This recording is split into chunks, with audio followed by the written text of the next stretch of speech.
Good afternoon, everyone. I call to order the Orleans Parish School Board meeting for January 17, 2019. Time is now 5:30 p.m. May I have a roll call, please? Mr. Ashley? Present. Mr. Brown? Here. Miss Ellison? Here. Mr. Kleben? Here. Mr. Koppel? Present. Mr. Marshall? Here. Miss Newell-Usden? Here. Also present are Dr. Henderson Lewis Jr. and Sharonda Williams, Board Counsel. We have a quorum. Okay, thank you.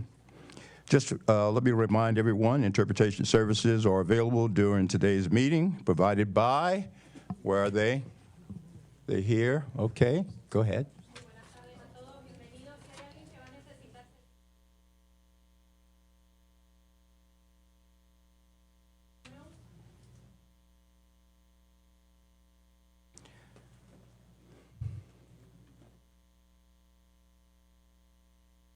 Chào toàn thể quý vị, tôi tên là Việt. Nếu quý vị cần giúp thông dịch thì xin cho tôi biết. Tôi sẽ đến giúp quý vị. Cảm ơn. Okay, thank you. So they'll be located, you'll be located in that area. Okay, thank you. Please, everyone, stand for the Pledge of Allegiance.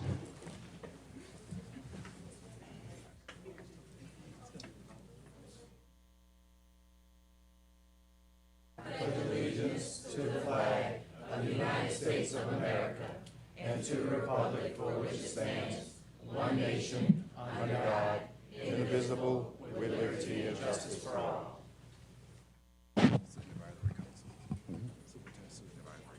That's these individuals? Okay. I'm being informed that these students, and thank you so much, are members of the Superintendent's Student Advisory Council, so thank you. Adoption of the agenda? Move for adoption of the agenda and waive with no changes. Okay, we have a motion for Mr. Koppel. Do we have a second? Second. We have a second. All in favor? Aye. Any opposition? Hearing none, the motion carries. Approval of the minutes? Adopt the minutes and waive the reading. Okay, we have a motion. Second. We do have a second. All in favor? Aye. Any opposed? Hearing none, motion carries. The superintendent's agenda. Thank you, Mr. Brown, and good evening, everyone.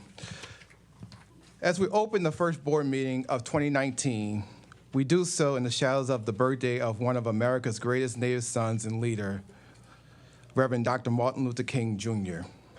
His words and legacy are so important to public education advocates everywhere, especially here in New Orleans, because while we all have dreams, those who dedicate their lives to teaching knows it takes love and learning to make dreams achievable. I'd like to start off by honoring the life and legacy of two of our own who dedicated their lives to the children and last month went on to the other side. Stephen George, security officer with 25 years of service, and Guy Charleville, special education teacher with 40 years of service. Please join me in a moment of silence.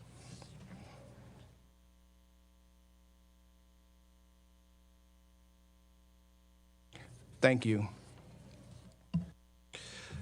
Dr. King's dream was one of brotherhood, of compassion, justice, and most importantly, of a better future for children. That our children would sit together, learn together, work, and build together. We have a responsibility to fulfill that dream for all children. The education of New Orleans children is everyone's responsibility. I start off this calendar year asking all of us to do a moral inventory and ask, and how are our children?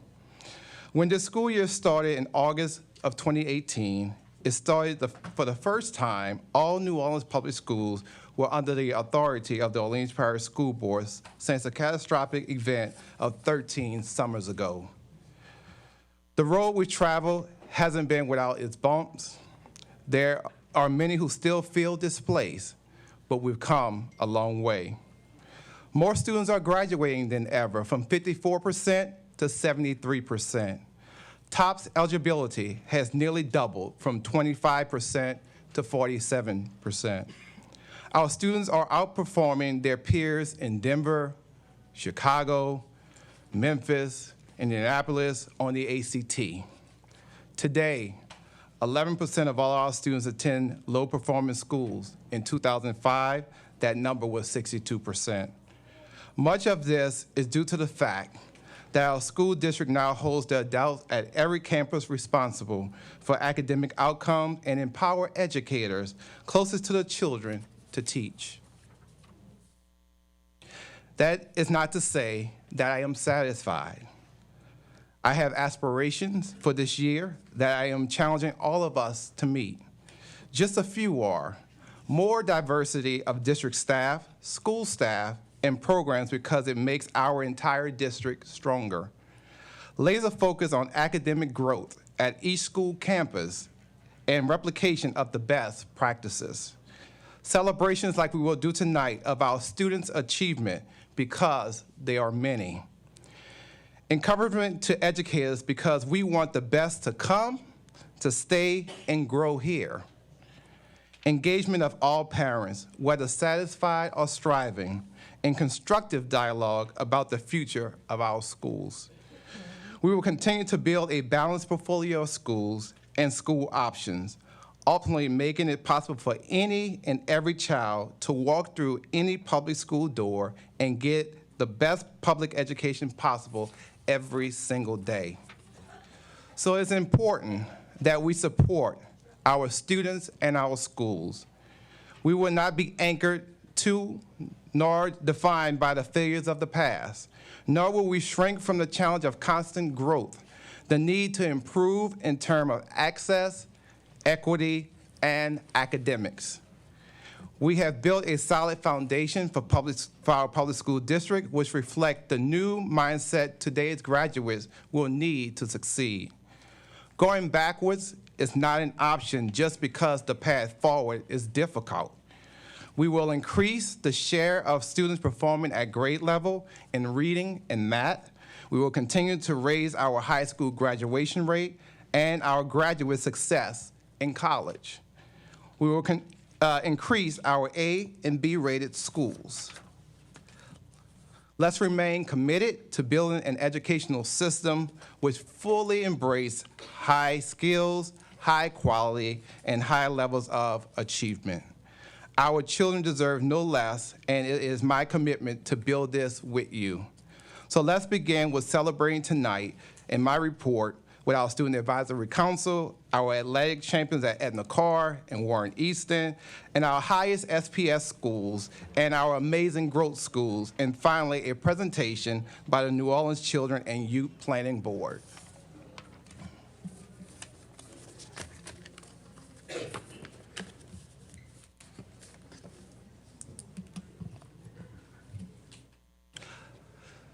Let's give the Superintendent Student Advisory Council a round of applause for all their hard work and dedication.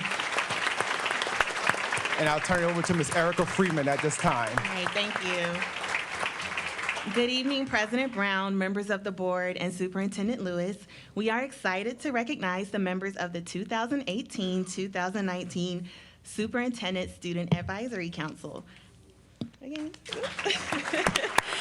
This year's council is comprised of about 40 students, 8th to 12th grade student leaders that represent 23 schools across the city. We are all so impressed by the students' passion and commitment to creating a better educational experience for all students in New Orleans. Before I introduce our council members, I would like to share some of what the Student Advisory Council is working to achieve this year. This year, the council members elected to focus on the implementation of some of the previously shared recommendations, such as providing feedback on the citywide expulsion policy and hosting a summit to collaborate with other student leaders across the city. They are also participating in several student leadership development workshops. We also look forward to sharing more about the accomplishments of the council in the upcoming months. At this time, I would like to recognize the members of the Superintendent Student Advisory Council that are here with us this evening. All right, Tiana Antoine from Sci-High. Trinity Barnes from John F. Kennedy. Blake Brooks from Ben Franklin High School. Martika Carter from Warren Easton. Terrione Davis from Encore. Breon Griffin from Edna Carr. Arshia Coker from Lusher. Trinity McGee from Abramson Psi Academy. Trenton Mays from Eleanor McMain. Taylor Porter from Warren Easton. Christian Randolph from Warren Easton. Eleni Reed from Hines. And Akila Tony from NOCA. And that is our Student Advisory Council members for today. Did I skip one? I told you. Christian Randolph from Warren Easton. Okay, give us your name. Sorry. I'm sorry. Anthony Rhodes from Warren Easton. I'm so sorry.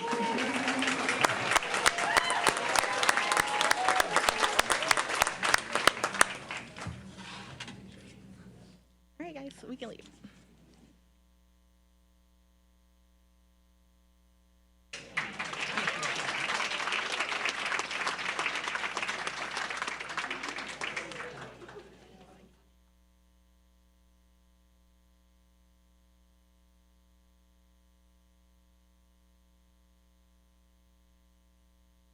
Good evening, President Brown, board members, and Superintendent Dr. Lewis.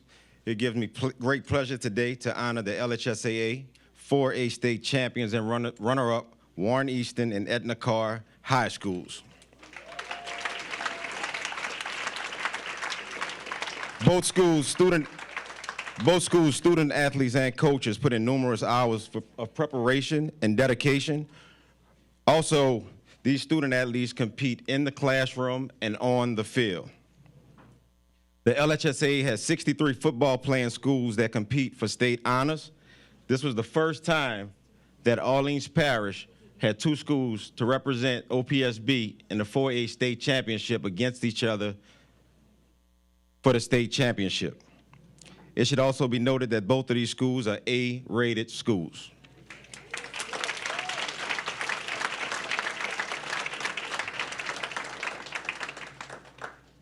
First up, we have Warren Easton.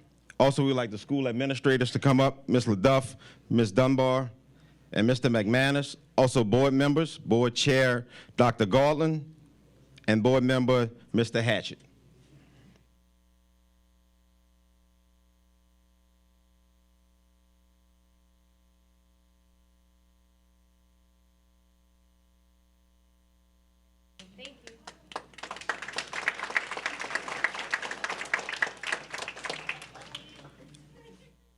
Next up will be Edna Carr, the 4A state champions 3 years in a row. Dr. Nash, principal, head coach Bryce Brown, captains Devin Bush, Ronnie Jackson, Leonard Kelly, Austin Kent, Bilal Muhammad, and Ellsworth Seymour.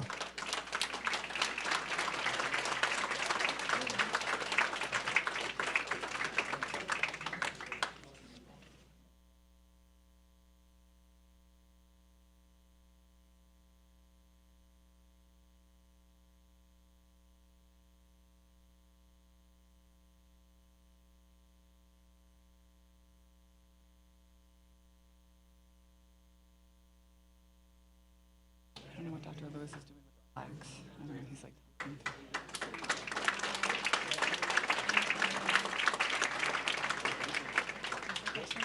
Do you want all the board standing up there? No, just gonna get the flag.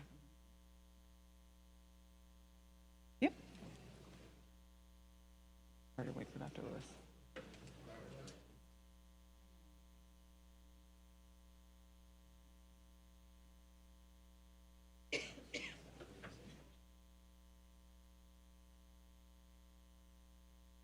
All right, great, excellent.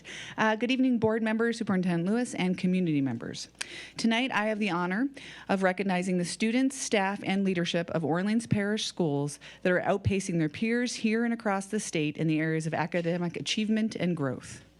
We know as a school system that while we have made progress, there is much more work to be done to ensure that every student reaches their full potential.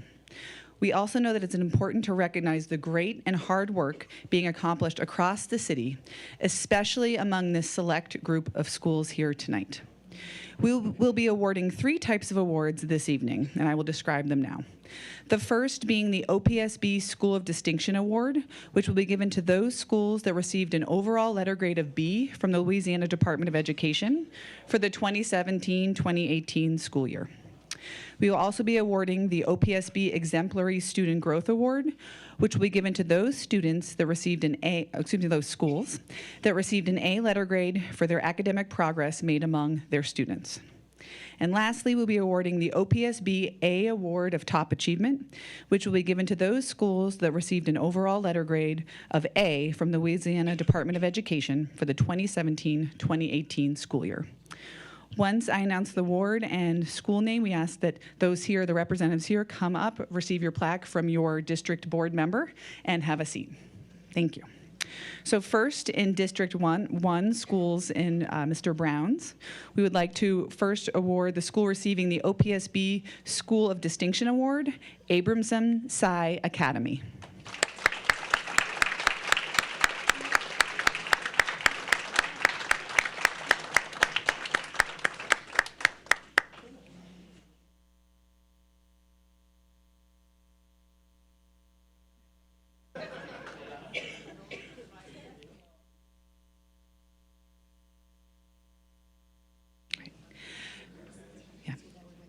Next, receiving the OPSB Exemplary Student Growth Award, Einstein High School at Sarah T. Reed.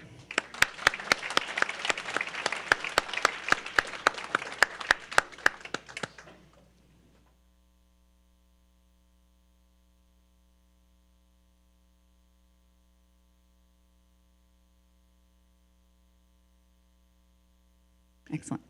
And the last award in District 1, this school is receiving 2 awards, the Exemplary Student Growth Award and also the A Award for Top Achievement, Lake Forest Elementary Charter School.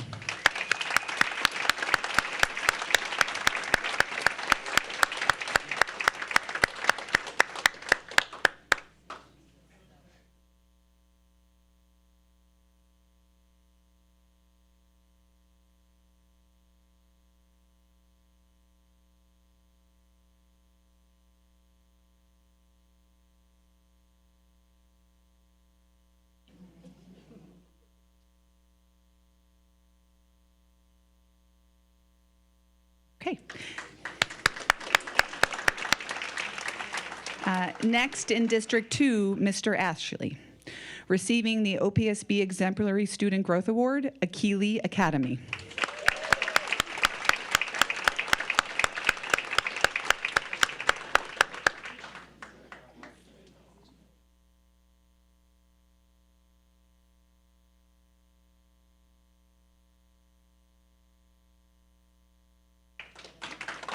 Next, receiving the OPSB Exemplary Student Growth Award, Mildred Osborne Charter School.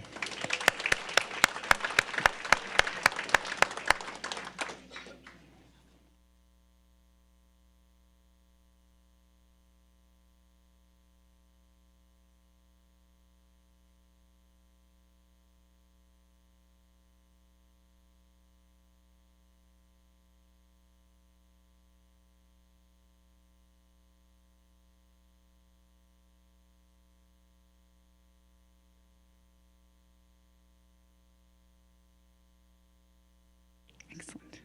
Thank you. Next, receiving 2 awards, both the OPSB School of Distinction Award and the Exemplary Student Growth Award, Livingston Collegiate Academy.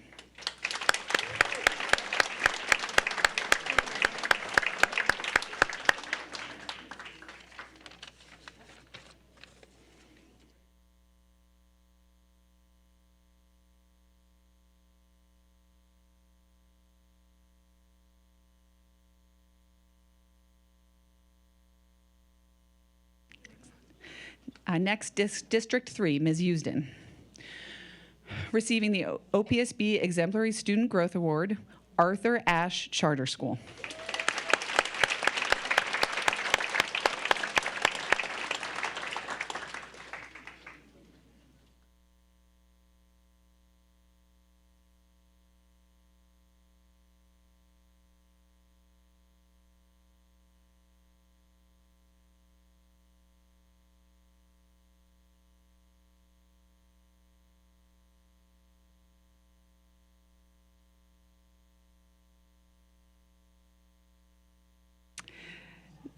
Next, receiving the OPSB Exemplary Student Growth Award, Langston Hughes Charter Academy.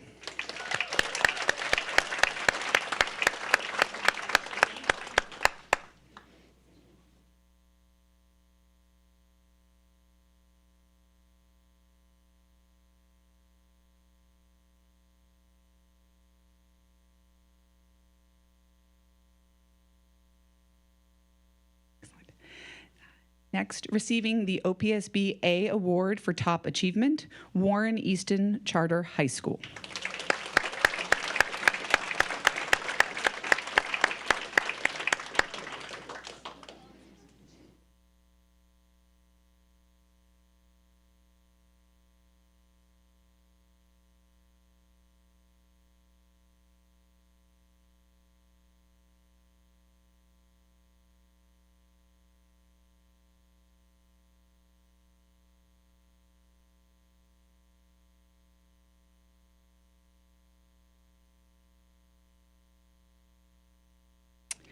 Next, receiving 2 awards for both the Exemplary Student Growth and the A Award for Top Achievement, Benjamin Franklin High School.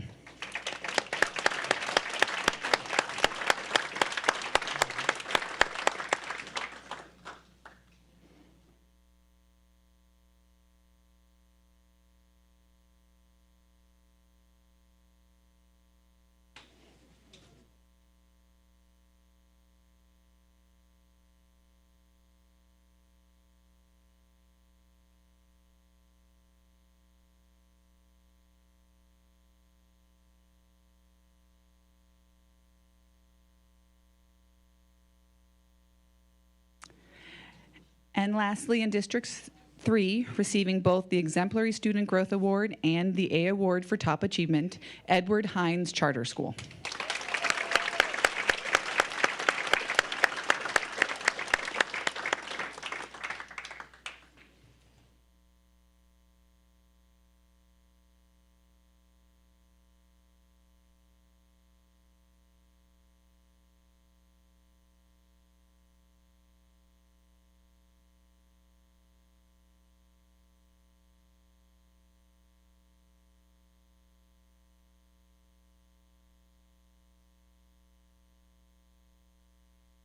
District 4, Ms. Ellison.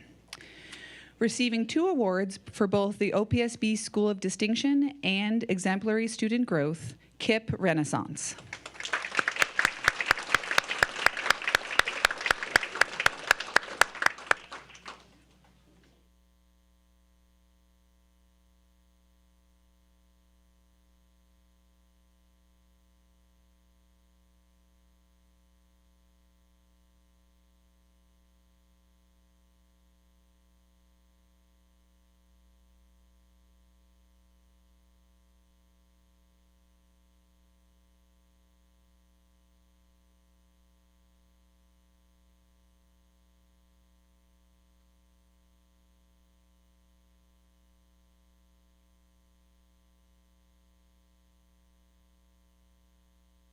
Yep, I know.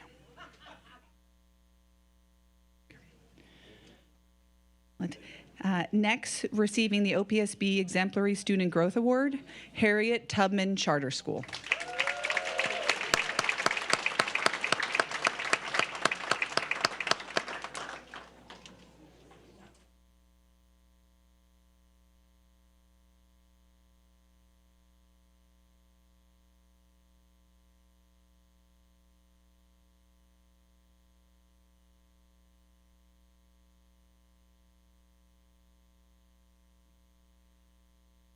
Receiving the OPSB Exemplary Student Growth Award, KIPP Leadership.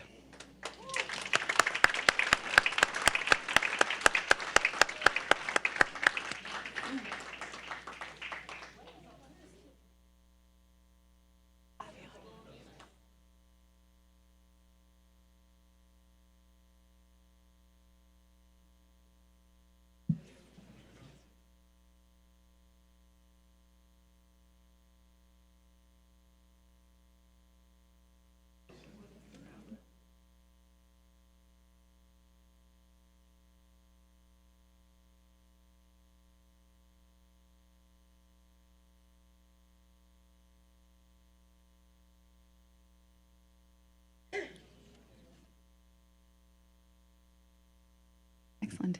And lastly, receiving the OPSB Exemplary Student Growth Award, Arise Academy.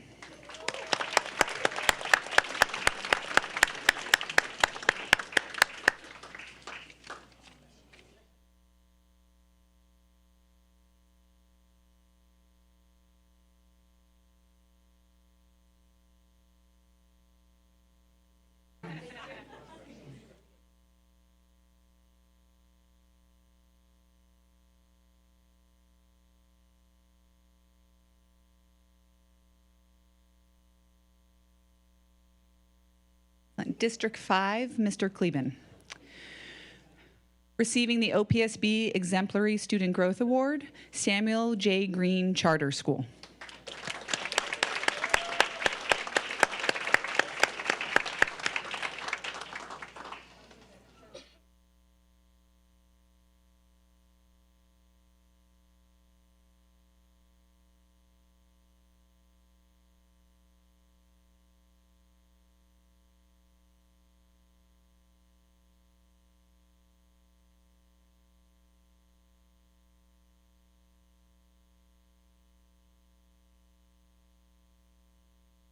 Excellent.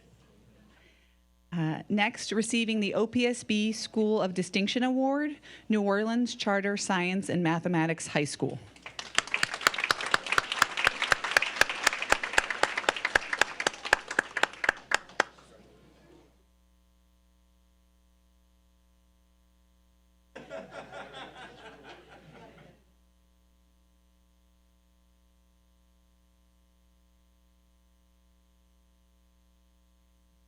And receiving 2 awards for both exemplary student growth and the A Award for top achievement, Lusher Charter School.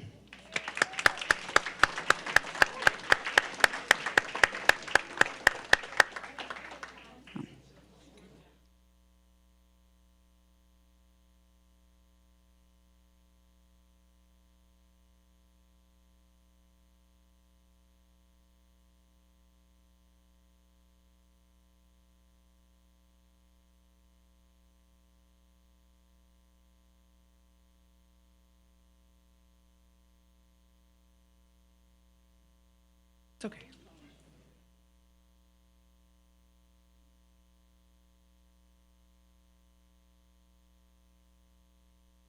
Excellent. And moving to District 6, Mr. Koppel, excellent. We will go to receiving the OPSB School of Distinction and the Exemplary Student Growth Award, Audubon Charter School.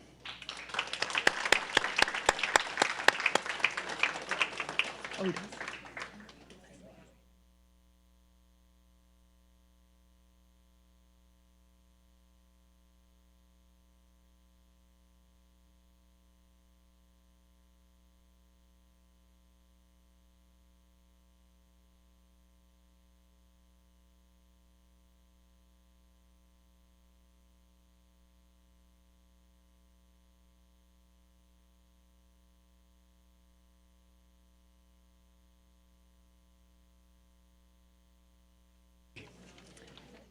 Excellent. Moving to District 7, Mr. Marshall. Receiving the OPSB Exemplary Student Growth Award, Phyllis Wheatley Community School.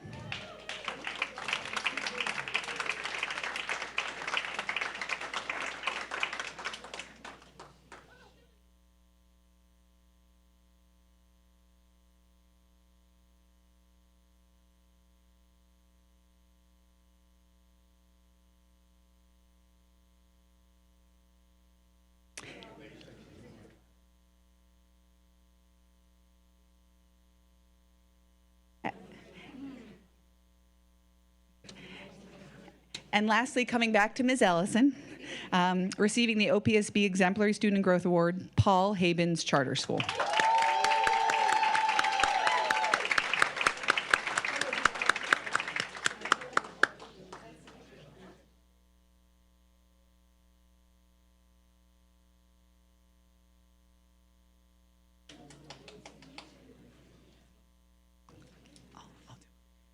That concludes our awards. Why don't we give a round of applause to everyone honored?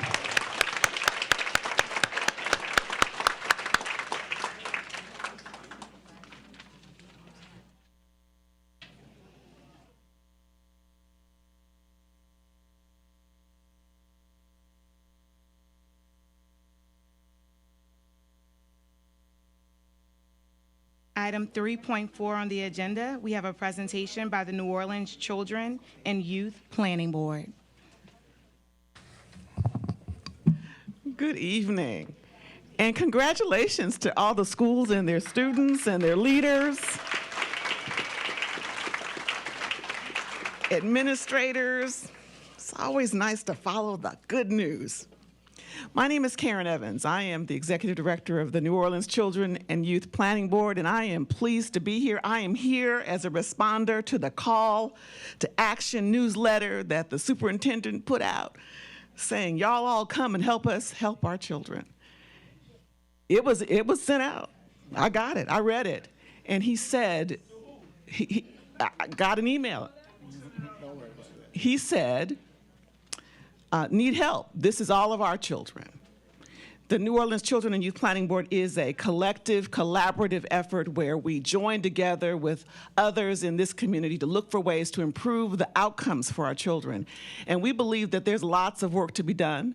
We believe that the stakeholders in this community can work together to do the big work, to pick up the bigger boxes. And we believe that the partnership that we've got the benefit of having with OPSB is one that we honor. And so we're here tonight to talk about that, and thank you for that. So just an update around what CYPB is for those who don't know. We are a state legislated city ordinanced entity. We exist to help in the positive youth development work, but primarily born out of juvenile justice reform to really stop the negative movement and uplift the positive movement. We believe that's what schools do. We believe that's what cities can do, but we do it better when we work together. And so we're here as a partner. We found that CYPB and OPSB work really well when we do that together. We've got a lot of work to do, and I think together you'll see how we've been able to do some things, and we want to show some of those things to you tonight. There it is. So who is CYPB? 25 citizens who are identified in the legislation. Those seats are named, but we've got some leadership that comprise folks that are here. My board chair is here, Torrin Sanders, and we've got a treasurer who's representing us from United Way, Todd Batiste. Monique Robinson represents us from New Orleans Business Alliance, and Christina Kent from Orleans Parish School Board is one of our leaders on the CYPB, in addition to 20 other folks. A few areas of our work really look like these. These are some key specifics, but there's other work that we do. And tonight I want to highlight just these three, but specifically talk to you about our trauma task force, because that's the update I want to provide you with. So we do some work together in the juvenile justice arena. One of your leaders leads that work with us. We're currently in play in the childhood trauma task force at the behest of the city council, looking at a way to take New Orleans forward as a trauma-informed city. We're excited about that work. That task force is moving right now. We've got a lot of work ahead of us. We expect to have a plan in place to present to this city by August 1st. We are engaging minis in that look. We are also on the verge of launching a youth master plan for the city as it looks at where it's wanting to take its youth broadly. And that would intersect with what the city's efforts are trying to move forward with this Office of Youth and Families, and what the school district is doing as it's strategically planning for children and youth. Our partnership goes broad and wide. And so we've got members who sit on our board, members who lead our board, members who lead our juvenile justice task force, folks who are sitting in our task force for trauma-informed cities. And in addition to that, we're working with this school district around school-based mental health services, particularly in the reinvention of school-based health clinics. Fortunately for us, we've got an opportunity to sit and work wherever the work calls us as it relates to collective impact. And that's what I'm really excited about, really in every lane of our work together. So what are we doing in the trauma space? Well, particularly there is this effort to create a response to trauma in the city as it affects children. And what we know for sure is that trauma is real. It is not something that is just in one geographic area. It is not Central City only. It permeates every corner of this city, and it's not unique to New Orleans, but we've got an opportunity in this city right now to take a look at it, and that's what the task force is doing. We are creating and called to create a plan to look at prevention and intervention, and that is where we're planning to look at our work. Here is what that looks like. Right now, we've got a a few leaders. Torrin Sanders is the co-chair along with Dr. Denise Shervington. They are both co-chairing this movement. We've got a collection of about 27 folks all together who represent a cross-section of people who are helping to drive the look at what trauma in this city looks like for children and how we're able to really unpack that so we can build the appropriate kind of plan and prevention strategy to affect that, and what other cities are doing too. We've already started that work. We're in the midst of it right now. Our very next step is to take a very clear look at what the sector and our cross sectors can do to unpack how we show up and how we don't. We've got a lot of things that are happening in this city, but they're not coordinated. They are not linked. They don't resource well together, and very few people know enough about one or the other. And so we're looking at ways to drive a very different approach that connects the dots and that shares the information in a meaningful, fluid way so that we can effectively make resources available, information rich, and service to change how young people and their families get what they need when they need it, and to check to see that it actually works. We're hopeful that that will be presented in a meaningful way to City Council in August and to the mayor, and that we'll get it back in a way that allows us to implement it with the help of our partners and the sectors involved so that you can see a change in the landscape for trauma and for children in this city. Finally, thank you. Thank you for your partnership. Thank you for being present in our work. Thank you for always finding a way to press us, and thank you for allowing us to press you back. Thank you so much. Greetings, board members. As a former board member, it's good to be back here sharing with you all, and I want to just encourage and thank you for your continued involvement in the work of the CYPB. We are truly a community organization. We need everyone to be engaged. This issue of childhood trauma, as I'm sure you all know, is very real. We need to not only intervene, but find a way to prevent, and that's where schools definitely can be very important in terms of that work and engaging parents and young people before bad things happen in our neighborhoods and in our community. So thank you for your time and attention, and we'll keep up the work. Yes. Let me just say to you all, that made this commitment to our students, thank you so much. And I just wanted to say to you, Pastor Sanders, thank you, former board member and president, I believe you served as well. So thank you all so much on behalf of this board. You're welcome. Thank you.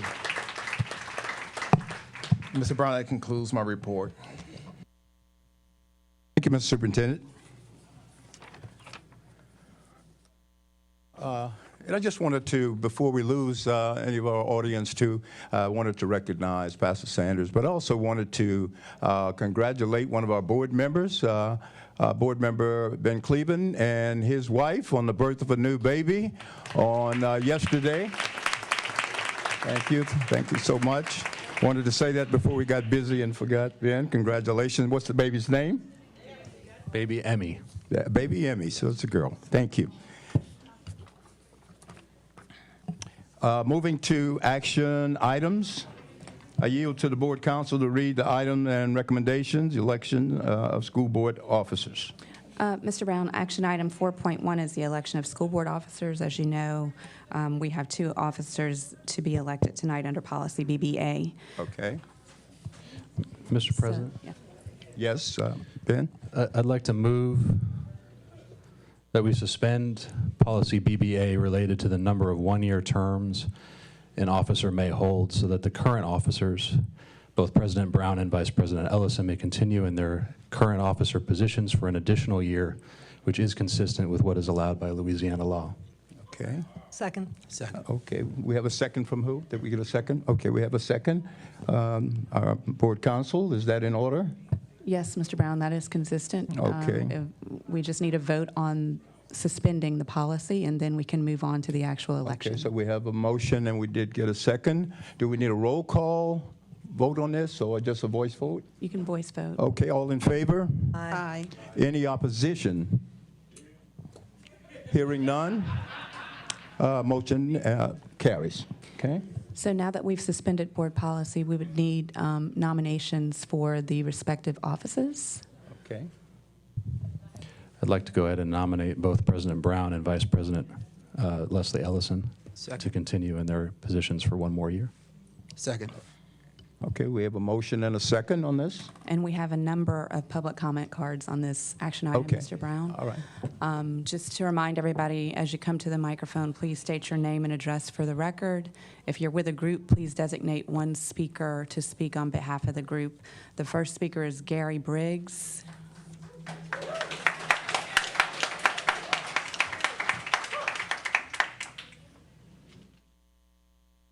Good evening, Gary Briggs, 2639 on Zaga Street, New Orleans, Louisiana, 70119.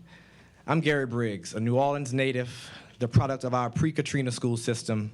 I'm a former teacher. I'm a navigator. I am black. I am a Christian. I'm also gay. We currently live in a society that has seen great strides in the fight for equality, but we have not come far enough. There are far too many students in Orleans Parish who are both combating both internal and institutional oppression day in and day out. There are countless numbers of LGBTQ students who yearn for the day that would allow them to walk fearlessly into their truth and be their best selves. Because how can we expect our students to perform at their highest levels when they cannot live authentically? I speak from experience when I talk about the internal turmoil that exists when trying to navigate sexual identity, meet family and community expectations, and plan for your life. That's a lot for anyone to handle, let alone our youth.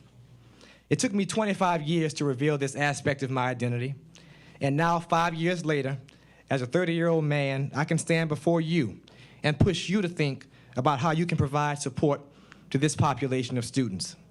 Our students are paying attention.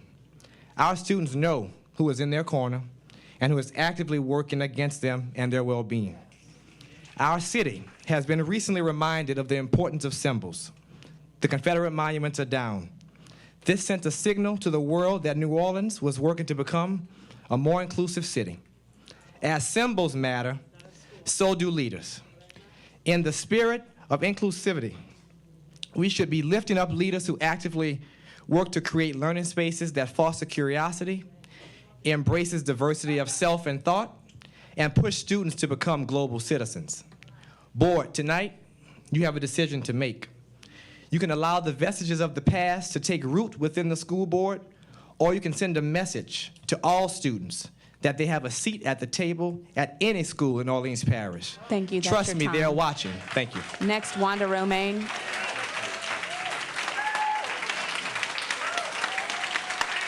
Wanda Romaine. Wanda Romaine.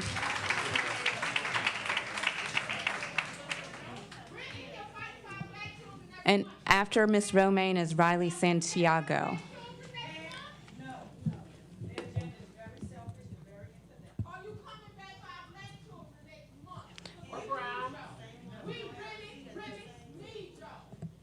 Okay, good afternoon, good evening. My name is Wanda Romaine, 70131.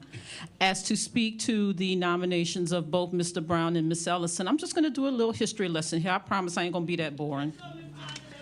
Okay, so the Swahili word for president or chief is Mkuu. And the Swahili word for council, basically representatives, is Shauri. So now that you have nominated Joe Mkuu and Shauri, I have some suggestions to help you become a better leadership council. First of all, make board meetings accessible to all citizens. Start them on time. Upload your agenda not 24 hours in advance, but 72. Hold meetings at different school sites. Lead town halls at school sites. Now for the history lesson. In 1923, James W. Forshey, who was a relative of Elsie Forshey, did not want McDonough 35 to open. In fact, thought about cutting off education for 6th, 7th, and 8th grade African American students.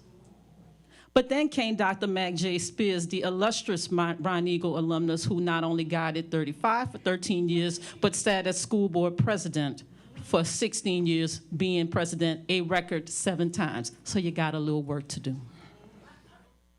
Now, So my prayer for this new leadership team is you have legacy to live up to.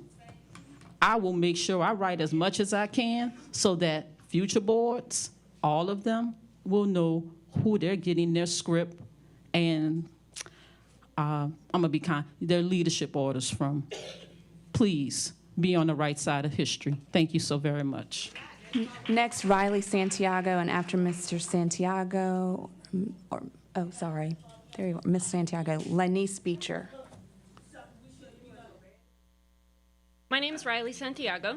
I am a medical student at the Tulane University School of Medicine in the MD and PhD dual degree program.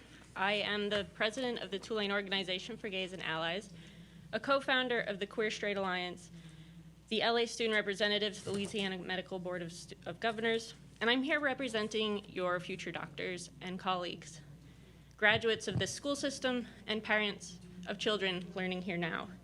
And we're outraged that Leslie Ellison is being considered again for appointment to this board. It is very clear to us through her words and her actions that Ms. Ellison is not concerned for the well-being and education of all of our children. Her efforts to exclude LGBT children based on her own religious doctrine and biases, to remove their right to chartered, publicly funded education, and reduce their protection from the implicit and explicit biases of the people in power disgusts us. There's no way of interpreting Ms. Ellison's public commentary as anything other than contradictory to the continuation and well-being of our children's public education, free of bigotry. For these reasons, it's very apparent to us we consider Ms. Leslie Ellison unfit to lead on this school board without implicit bias. Thank you.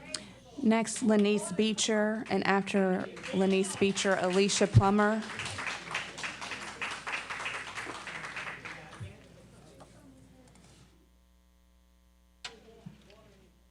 Good evening, ladies and gentlemen. My name is Lanice Beecher, Post Office Box 56067, New Orleans, Louisiana, 70156. I'm here to speak on behalf of Ms. Leslie Ellison. Leslie is a dedicated and involved leader and is a positive and refreshing voice for our children. I believe that she will continue to help our children in their opportunities to maximize their potentials and quality of education. Leslie has demonstrated a strength in her public office, a strength that is excellent, and she understands the role of leadership and the school board. She stays attuned to current issues concerning the students, faculty, and the administration, which aids in her role as an active advocate for the children. Her devotion is admirable, and her desires and goals to see the children progress and continue to have successful destinies is what she wants to achieve.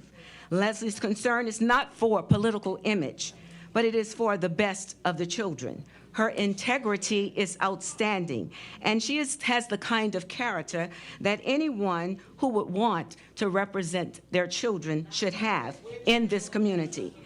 The demands for an experienced, knowledgeable, and caring member cannot be greater needed in the times that we live in, and Leslie exceeds all of these criteria.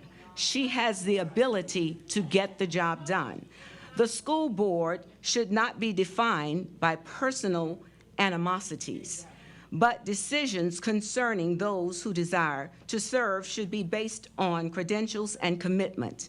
Therefore, in closing, I thank you for giving me an opportunity to speak on behalf of Leslie Ellison. Thank you. Next, Alicia Plummer, and after Ms. Plummer, Leonard Washington.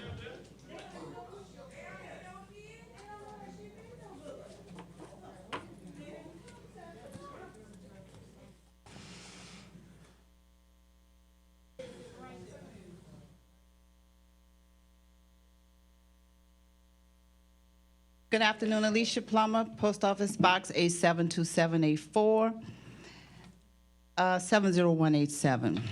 To the same old board, same old officers. I want to address to the attorney to make sure she listens in particular. Revised Statute 173971, that's the charter experiment. 17 and I see you're not writing, but 1739-72. That's the purpose and intent of it. If you read a little further down, 1739-83, Section C and Sections D.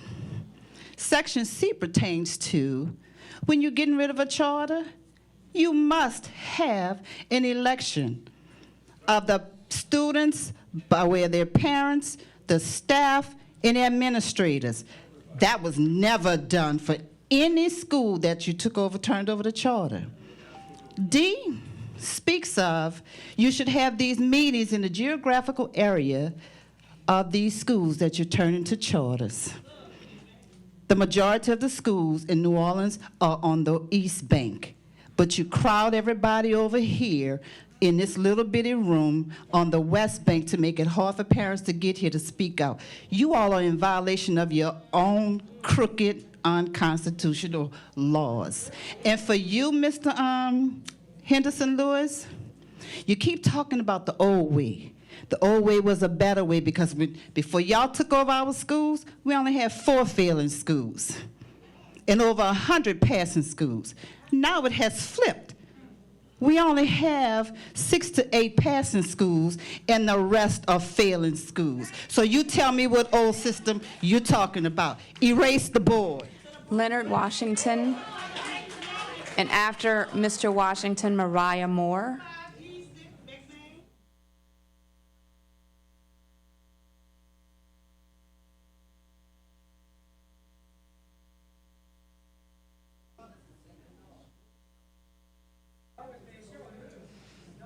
Well, good evening.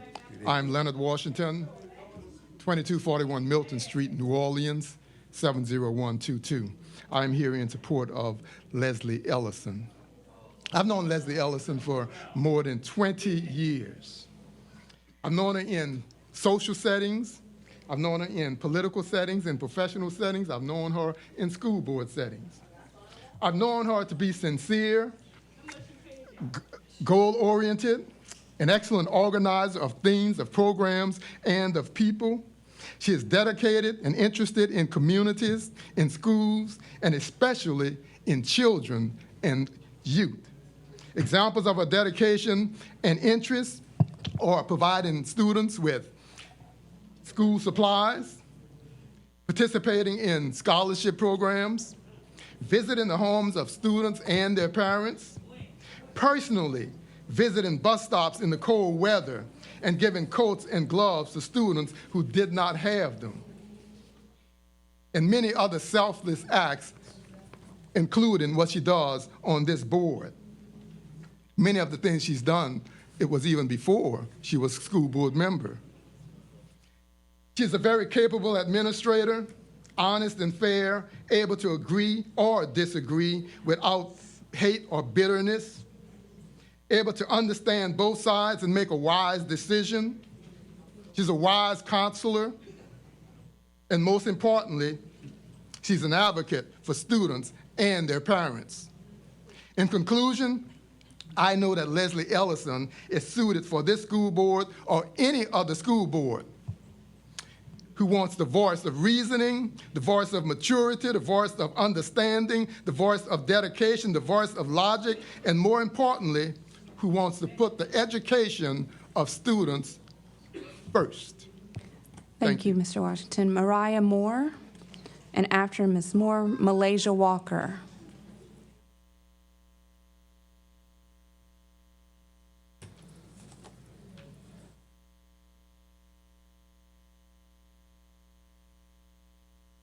Good evening. My name is Mariah Moore, 3403 New Orleans Street, New Orleans, Louisiana, 70122. I am speaking to the nomination of Ms. Ellison this evening. I am a 30-year-old Black transgender woman born and raised in New Orleans, Louisiana. For a lot of my life, I barely made it to this point, simply because when I was growing up, the language, the progressiveness just wasn't there. The leaders that we have in our community now were not present. It's very important that children going through these schools know that they're protected and they're loved and they're included. I think it's very important that the leaders of the school board send positive examples showing that they are loved and they are cared about. All of this information and all of these words that are spoken are public record, so they'll know that you tried to exclude them from language and verbiage and policies that were to protect them. I think that is very important. The young women that I work for every day to make sure that they are something in life drop out of school because they don't have the same advantages as everyone else, because nobody really cares, because they shouldn't exist anyway. So when you're making these decisions and you're saying that your personal beliefs are not a reflection of this board, I think it is, because that policy would be there if it weren't. That's all I have to say. Thank you. Next, Malaysia Walker. And after Ms. Walker, Ellie Godbold. Good evening, Malaysia Walker, 5756 Tullis Drive, New Orleans, Louisiana, 70131. I come to you on behalf of the youth. We need to really pay attention to what you all are inflicting upon our youth. We live in a city of yes, and I don't think that many of you understand what that means to be the city of yes when you constantly tell our children, no, you cannot be who you're supposed to be. You cannot live safely in your own skin. You can't be a 40-year-old transgender woman that came up in a city where she feels neglected and disrespected.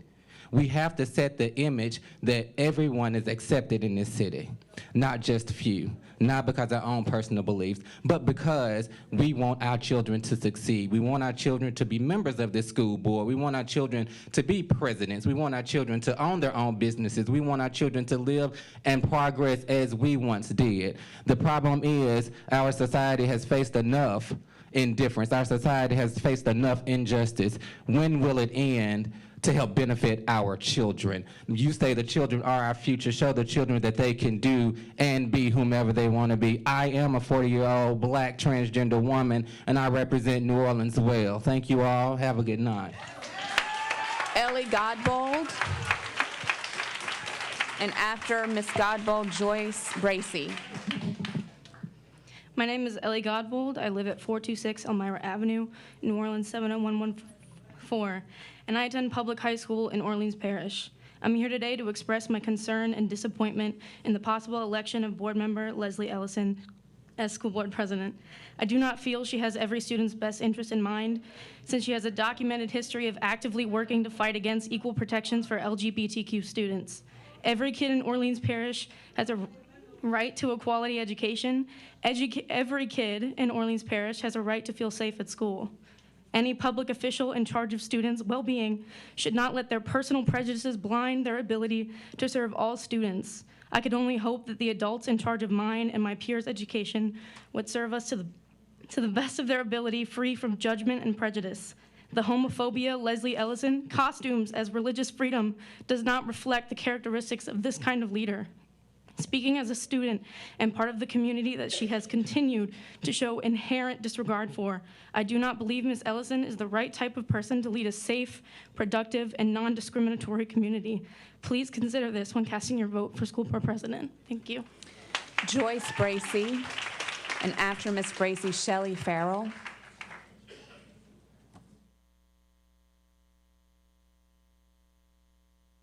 Oh.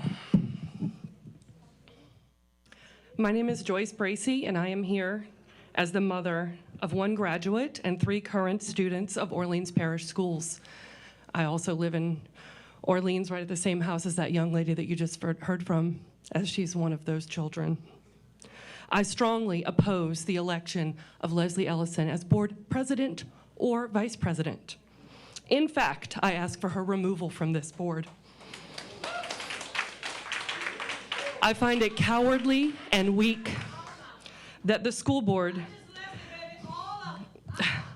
I find it cowardly and weak that at the last second you've made this move to defer the vote until after the election so that you don't have to stand up for what's right here in front of the public. It's unbelievable to me that she has been able to publicly work to prevent equal protections for LGBTQ students and is still even able to serve on this board. And who exactly is she serving? only students that identify as a gender she personally understands and recognizes, only students who have crushes on kids of genders that she approves of. We are talking about children.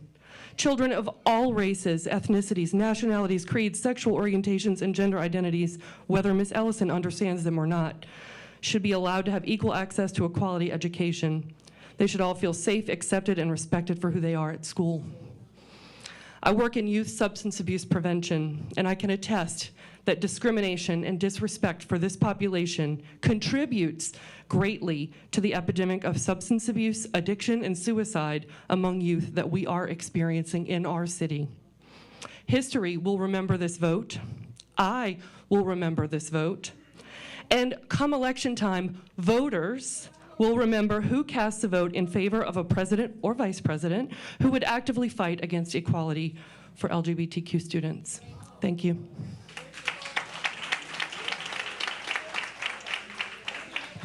Shelley Farrell, and after Ms. Farrell, Greg Broussard. Hi, my name is Shelley Farrell. I live at 1373 Magazine Street in New Orleans, Louisiana, 70130. Hello, everybody.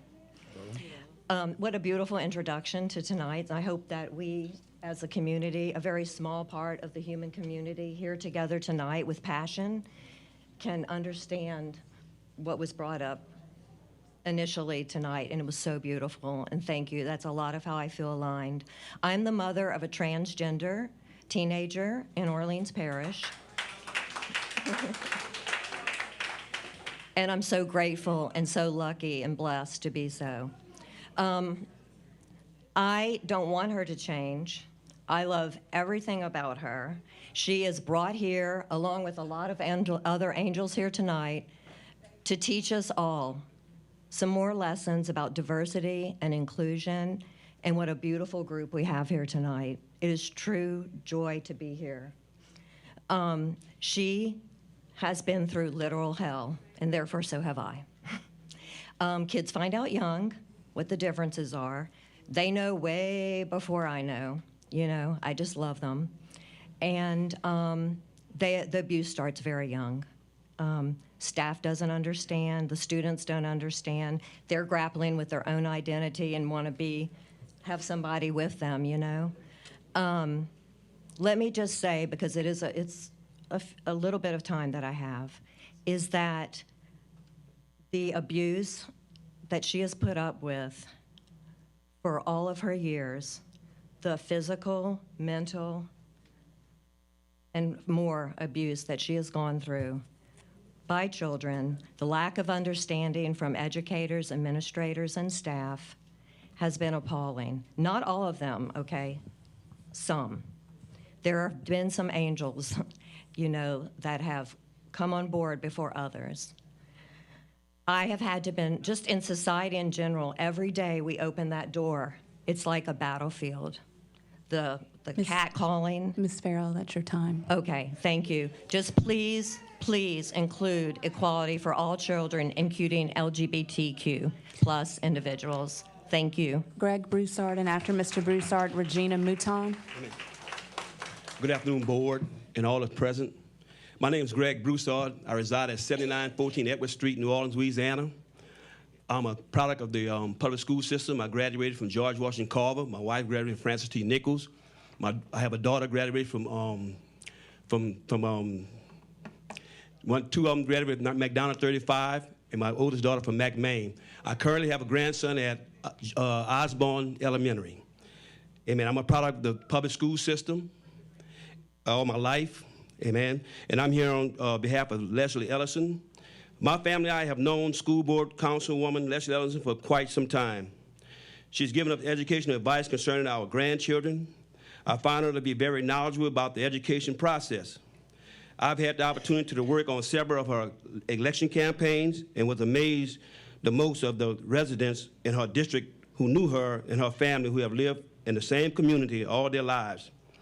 I witnessed her operate with a high degree of efficiency. She's very well organized. After Hurricane Katrina, our daughter was living and working in Baton Rouge with our grandson. She took sick one night, and it was going to take us some time to get to them. My wife was compelled to ask Councilwoman Ellison, who was residing in Baton Rouge at the time, to check on them.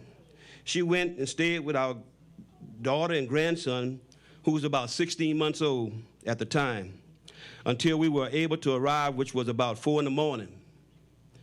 She's dedicated and concerned about our children's education in whole being.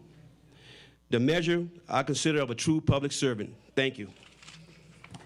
Next, Regina Mouton, and after Ms. Mouton, Amelia Kernigan. Good evening. My name is Regina Ross Mouton. I live in District 4.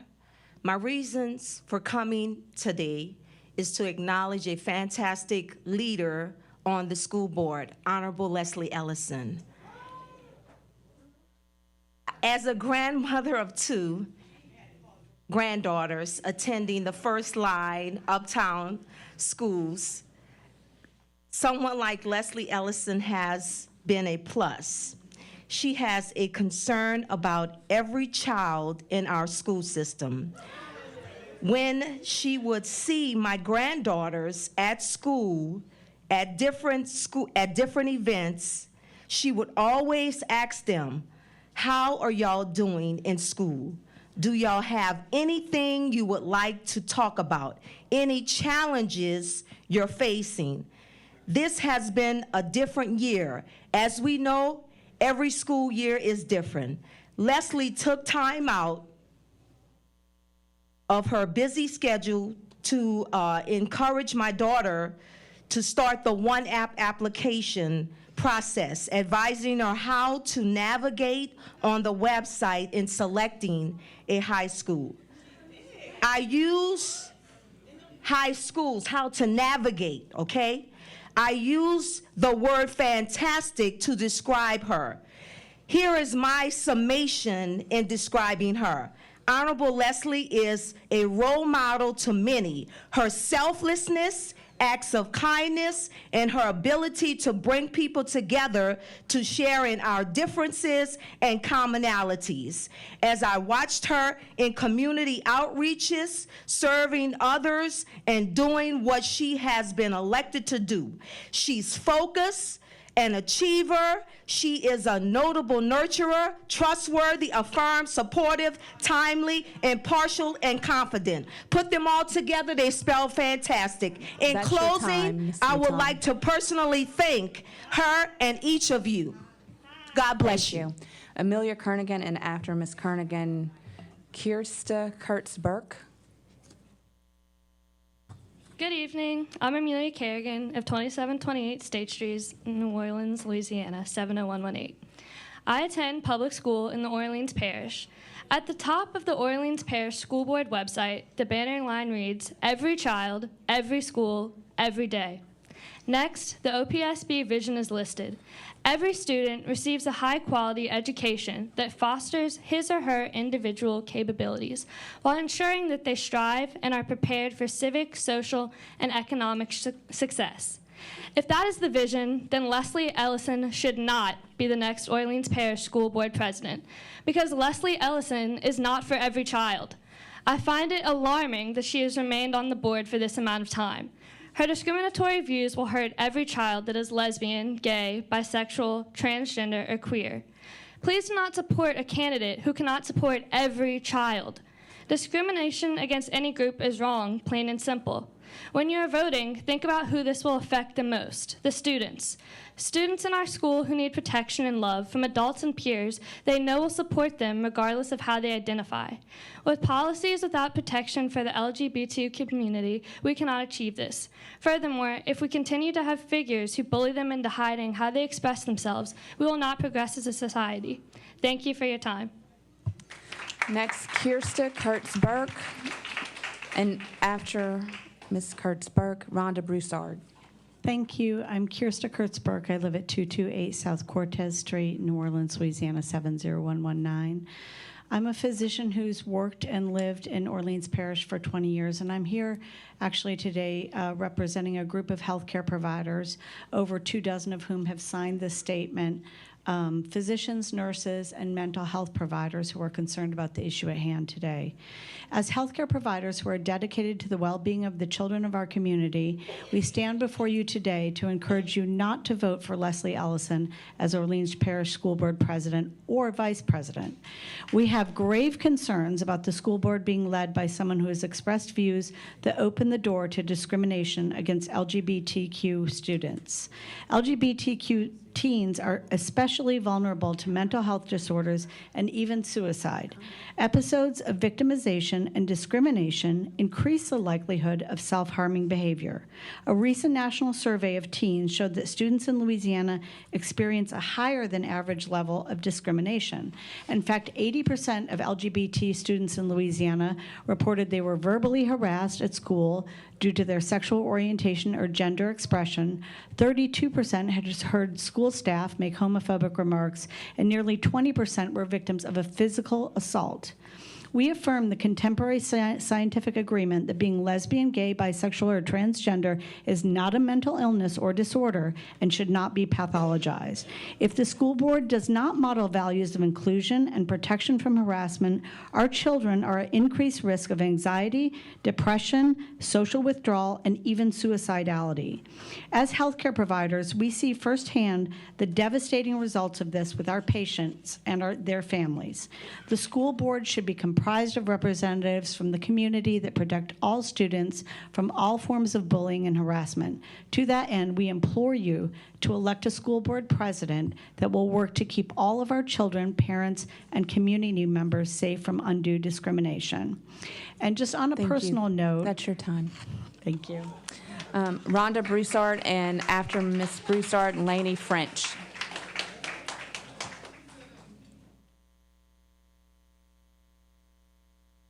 Good evening. I'm Rhonda Broussard at 2012 4th Street, New Orleans, Louisiana 70113. I'm the founder of Beloved Community, and we work very closely in the New Orleans schools around equity in schools with how our people who have the most power and the most authority can effectively change systems. Superintendent Lewis, I appreciate your opening comments and question to ask, how are the children? And tonight I implore the rest of you to consider that question when you're voting for the next president. Closer to the mic. Thank you. When you're voting for your next school board president, when we ask the question, how are our children, we have to be asking that question from an intersectional lens. That means that we're looking at race, it means that we're looking at sexual orientation, it means that we're looking at gender and class and language and immigration status, etc. Our students require us to do that for them to have the maximum protections in our schools. And while charter leaders around the city are making the same commitments to the students in their schools, we remind you that Orleans Parish School Board is here for all children and that you are setting the tone and setting the expectations for what it looks like to lead with integrity. And we ask you to think about that as you're moving forward. People change systems. You have the individual power with your votes now and with your personal leadership to make sure that Orleans Parish is living up to your expectations around equity and inclusion for all youth. Additionally, I come to you as a parent. I am a black woman. I'm a black woman from Louisiana. I'm a black woman who is a lesbian, a black woman who is a mother. My children attend Orleans Parish Public Schools, and the experience that they have growing up in a same-sex household means that they expect also to see their school administrators uphold clear protections against discrimination and bullying for their peers and for families who are like those. The expectations that you set here are far-reaching for our youth, for our faculty, for our administrators, and we ask that you keep that in mind as you're coming up to your next vote. Lainey French, and after Lainey French, Abraham Hamilton.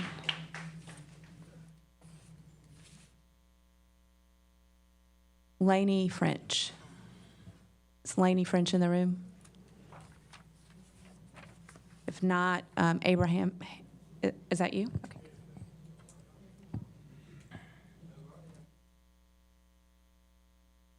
Good evening. Thank you for this opportunity. Sorry, are you Lainey French? Lainey French. Mr. Hamilton, you're after her. Hi, I'm Lainey French, 413 Andrew Street, 70117.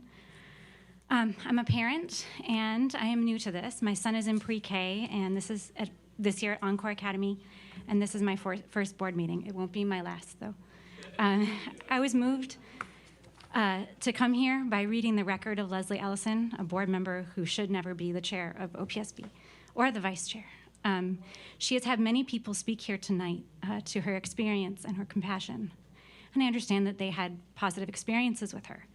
But those experiences and personal testimonies are irrelevant. Her record of anti-LGBT statements and actions stand for themselves. Twice she worked to give public charter schools the freedom to deny admission to LGBTQ students. And she has openly declared that she believes, contrary to scientific evidence, that being gay is a choice. No one who works in public education should be able to deny a safe and rigorous education to any child, regardless of who that child is. And I just hope you can listen to all the people here tonight. Thank you. Next, now Mr. Hamilton. After Mr. Hamilton, Camilla Marchena. Good evening. Thank you for this opportunity. I know several of the board members. I've been in this community for a long time, over 20 years. I moved here from Houston, Texas. And I've seen education change since the time I moved here in 1980. I want to commend the board, and as well as Leslie Ellison, whom I'm here to speak to my relationship with her. I've known her for over 20 years. She's been a lady above reproach. She has integrity, and she has a commitment to the children of this community and this city. And I would like to say, on behalf of Ms. Ellison, that the kind of commitment, integrity, and tireless effort that she puts into this job is exemplary, and I'd like to see it come forth going forward. In closing, I'd like to also say that I'm sure that Leslie's chief concern is for the children. Thank you. Thanks. Next, Camilla Marchena? Mardana? Camilla Marchena. And after Camilla Marchena, Mary Brown.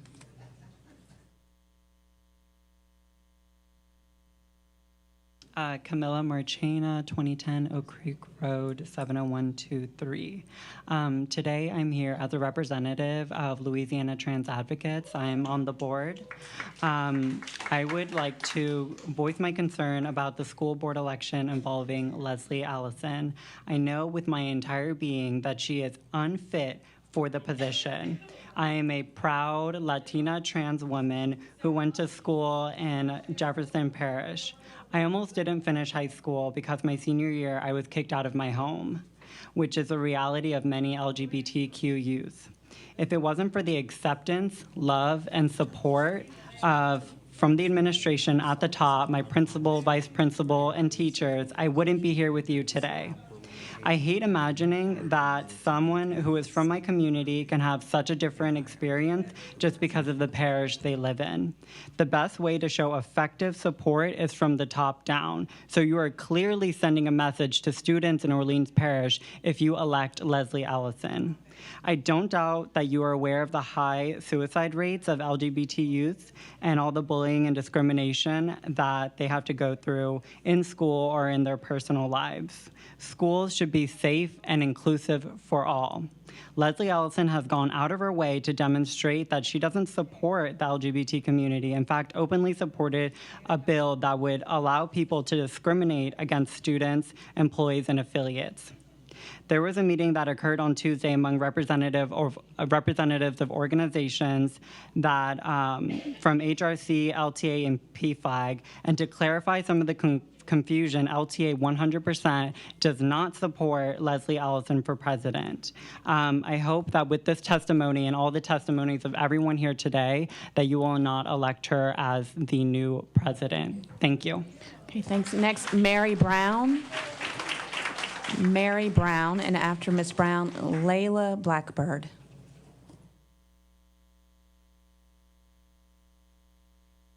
Good evening. My name is Mary Catherine Brown, 8415 Cohen Street, New Orleans, 70118. I am from New Orleans. I am someone who loves their city and wants to send her children to school here someday. I want my children to feel safe when they go to school. I want all children to feel safe when they go to school. That cannot happen if teachers, principals, counselors, and support staff believe that they have the right to speak and act freely against LGBTQIA+ people. Leslie Ellison's continued, quote, service on this board sends a message to school staff and LGBTQIA students and their parents that these young people, in particular, do not matter. I don't care about her experience or her personal connections or your reasons for considering her. I care that politics are playing with children's lives. Children and teenagers who should be able to be gay, lesbian, bisexual, asexual, transgender, gender nonconforming, and still innocent. Young people who shouldn't have to know anything about violence or hate, but already do. When kids hear hateful messages from all sides, from their families, churches, peers, and teachers, they feel that they're different and that there's something wrong with them. They feel lost and hopeless, and they come to hate themselves too. No child should feel that way. I'm asking you to see LGBTQIA students and children and teenagers as human beings with very little control over their lives as it is. I'm asking you to show all New Orleans children and teenagers that you're there for them. Leslie Ellison, as a Black woman, knows what discrimination looks like. She just doesn't care about it in this particular situation. Ask her how she'd feel about reinstating race-based segregation in schools. One last thing. Your Bible was also used to justify slavery. Don't pretend like you're not doing the same thing. Thank you. Layla Blackbird. After Miss Blackbird, Rafael Sempoyo. Hello. My name is Leila Blackbird. I live at 5445 Charter Street in the Lower 9. I'm a doctoral student and a high school history teacher. I'm a queer, biracial Native American. I grew up here in New Orleans, and I am a survivor of our pre-Katrina Orleans Parish public school system. I have stood here to speak before. It's time for us to be honest. Our schools have been built on foundations of systemic oppression. And unfortunately, the people here before us have not done very much to change that in any meaningful way. I have personally seen how our schools have continuously failed my peers, my family members, and my friends, too many of whom have faced violence without justice, who we have had to bury before they have had the chance to become adults and have voices in this room. For them, I demand that those elected as leaders of our larger community reflect the values of our larger community. Those values include the equal protection and the nurturing of all of our children. For members of the indigenous community, this means rejecting white supremacist colonial standards that primarily harm Black and Native people, but which further aim to eradicate our queer and two-spirit members of our communities, whom we consider to be sacred. Therefore, we will stand here against injustice, intolerance, and all those who represent it. But as educators and community leaders, we are further entrusted with this as a duty, as a responsibility that is crucial to the lives of all of our children, not just some of them. And I urge each of you here to honor that. Thank you. Rafael Sempoyo, and after Rafael Sempoyo, Darian Durancelet. Rafael Brown Sampaio, 8415 Cone Street, New Orleans, Louisiana, 70118. I am a career special education teacher, and I'm here to voice my opposition to Leslie Ellison becoming the next school board president. Over my 7 years of teaching, I've coached dozens of students through periods of extreme anxiety. Many of my students carry the burdens of trauma with them on a daily basis. Even after a traumatic event has occurred, the experience leaves an indelible mark on the developing brain. I have seen countless young people go through physically jarring fight or flight responses at school. Sobbing, running, convulsing, and becoming disconnected from reality are just a few of the fear responses I have seen children go through. In not one of these moments did I think, this is a good time to begin a lesson. That is because as all good educators know, children cannot learn when they are afraid. If elected, Leslie Ellison will create an environment where lesbian, gay, bisexual, transgender, plus kids will live in a constant terror. She is a vocal supporter of conversion therapy for LGBT youth and opposes anti-discrimination policies that protect LGBT students. Our young trans and queer kids are already extremely vulnerable to bullying. Do you remember what it was like being in middle school? The pressure to do well in school and be socially accepted was stifling. Now imagine juggling those emotions with being terrified that you will be kicked out of school for who you are. Every day would be a walking nightmare. I'm not only speaking in hypotheticals, I live this fear every day as a young transgender person. Although I didn't have the language for it, I knew I was trans by the time I was 4 years old, and by 9 years old I was having panic attacks daily. I was diagnosed with a learning disability. However, the unseen culprit for my learning problems was the terror that I had about being kicked out of the house for being trans. We as educators make a commitment to serve kids and families. How can we teach kids who are in constant jeopardy? Please keep our LGBT kids safe by voting against Leslie Ellison for board president. Fear does not belong in my classroom. Darian Duroncelet. Darian Duroncelet. And next is Kenny Tucker. Hi, my name is Darian Duroncelet, and I'm a senior at Benjamin Franklin High School, 1726 Mazant Street, New Orleans, Louisiana. A leader is not someone who isn't exclusive.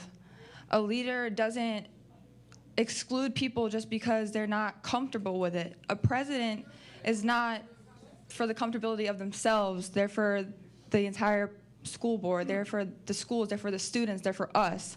It is not for them to be comfortable. That is not their job. A major part of getting an education is to feel safe, secure, and welcomed within the learning environment.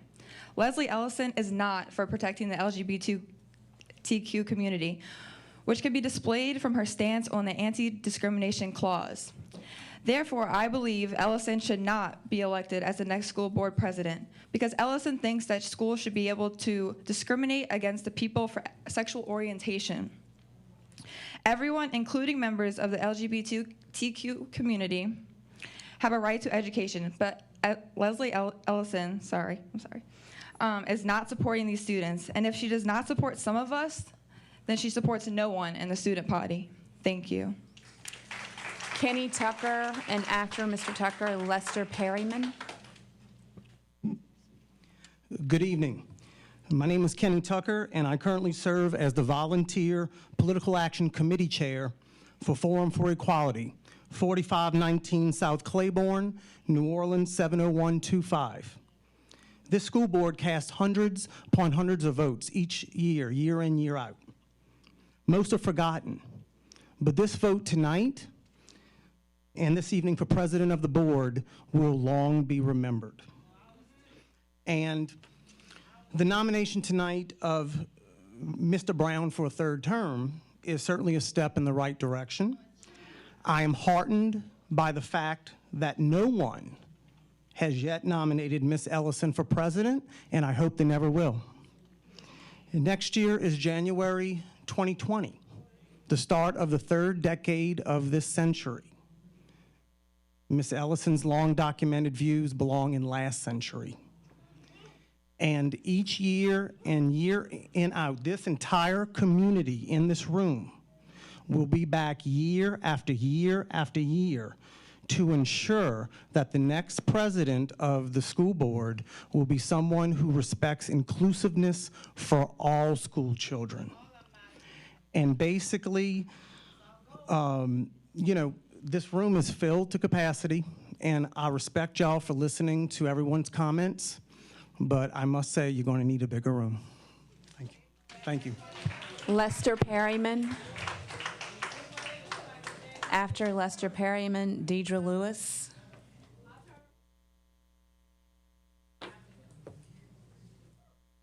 Lester Perryman, P.O. Box 75072, New Orleans, Louisiana. I sit on the board of directors for the Human Rights Campaign, the nation's largest LGBTQ advocacy organization. I've taught high school for 7 years, and I've served on the Suicide Prevention Task Force in Jefferson Parish. As a teacher, I know all too well how trauma affects students long term. More than 70% of LGBTQ youth reported feelings of worthlessness and hopelessness in the past week. And only 26% of youth said they always feel safe in their school. Just only 26%. And just 5% said that all of their teachers and school staff are supportive of LGBTQ people.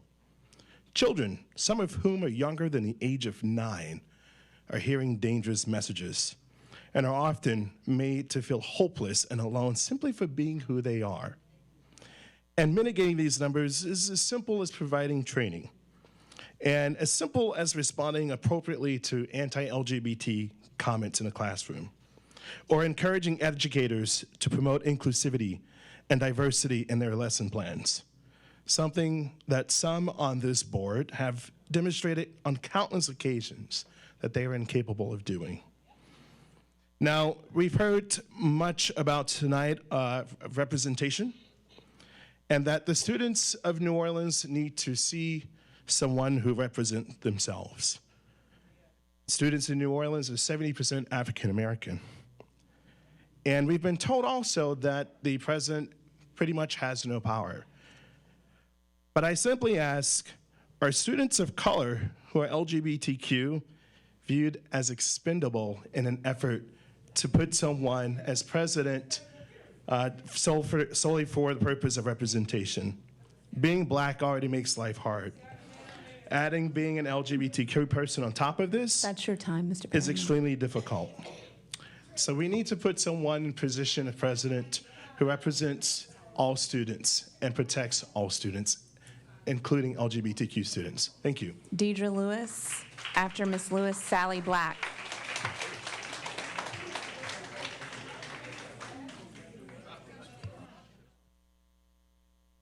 This article today said Charles Chancellor's success in Louisiana is dismal at best.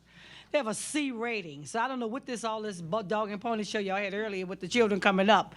And all the schools y'all call out for, the most of them had a C and D rating. So I'm just confused as to how you get exemplary and mediocre. But I went to 35, I can't figure these things out. Anyway, I just want to find out, since we have all of this charter and it's now a system of schools, can we change the way elections are done? Because when I look at Usden's district, Ash, there are no black parents that live in that district. When I look at Kennedy at Lake area or whatever, there are no a lot of black people living in those districts where you all are housed. So I would like to see a citywide election where the whole citizenry can vote on the school board. That way we'd have a better chance of flipping all of you. I am not here to pick on Leslie Ellison because I want every last one of y'all going. And my whole thing is LGBTQIA, because y'all always forget to put that last little part on. We're talking about the intersex and the asexual, because I know a person who is asexual, sex with no one. Those persons should be covered just like every other group. But what I get upset with is when you conflate my blackness, civil rights, with your human rights being gay. I'm all for your human rights, but do not conflate that with my civil rights being black, because when Julia Martin, as a slave, was taken at 13 and made to bear Master's 13 children, she didn't have any say-so in that at all. So my civil rights should not be conflated with your human rights, which I will die for, okay? I will die for that. But I just want to know why we can't have elections where all of the people can get a chance to vote on a school board, because that would be more representative of what's going on, because the children now live all over the city and go to schools all over the city. So in order for them to be able to have a representation, they should be able to have a say-so on everybody. So I'm going to see about getting that done in the state legislature. Next, Sally Black, and after Ms. Black, Jamar Wilson. My name is Sally Jane Black. I live at 3064 St. Philip Street, Apartment D, New Orleans 70119, and I'm here speaking on behalf of the New Orleans People's Assembly. Leslie Ellison's history of anti-LGBTQ behavior and failure to back up community-based schools makes her unfit to be on the Orleans Parish School Board, much less one of its officers.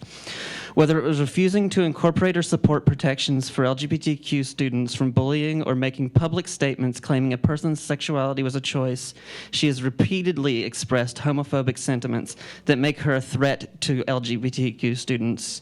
She has also paid lip service to some community school initiatives, but her actions speak louder than her words. She has supported pro-charter school officials and policies, keeping Orleans Parish schools in private hands. Students deserve to learn and grow in a safe environment, free of bullying on any basis, and in schools run by the local community. Thank you. And on a personal note, as somebody who experienced bullying growing up in small town Alabama, I want Orleans Parish schools not to be held to that standard, but a much higher standard of acceptance than what I saw growing up in a much less accepting environment. Thank you. Next, Jamar Wilson. After Jamar Wilson, Kanisha Harris.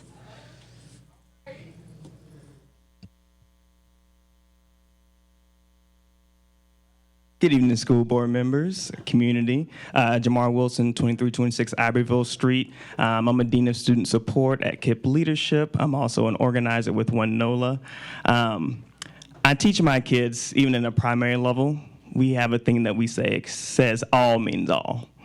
Not just black, not just white, not just straight, not just gay, not just able-bodied, not just those with high cognition, low cognition.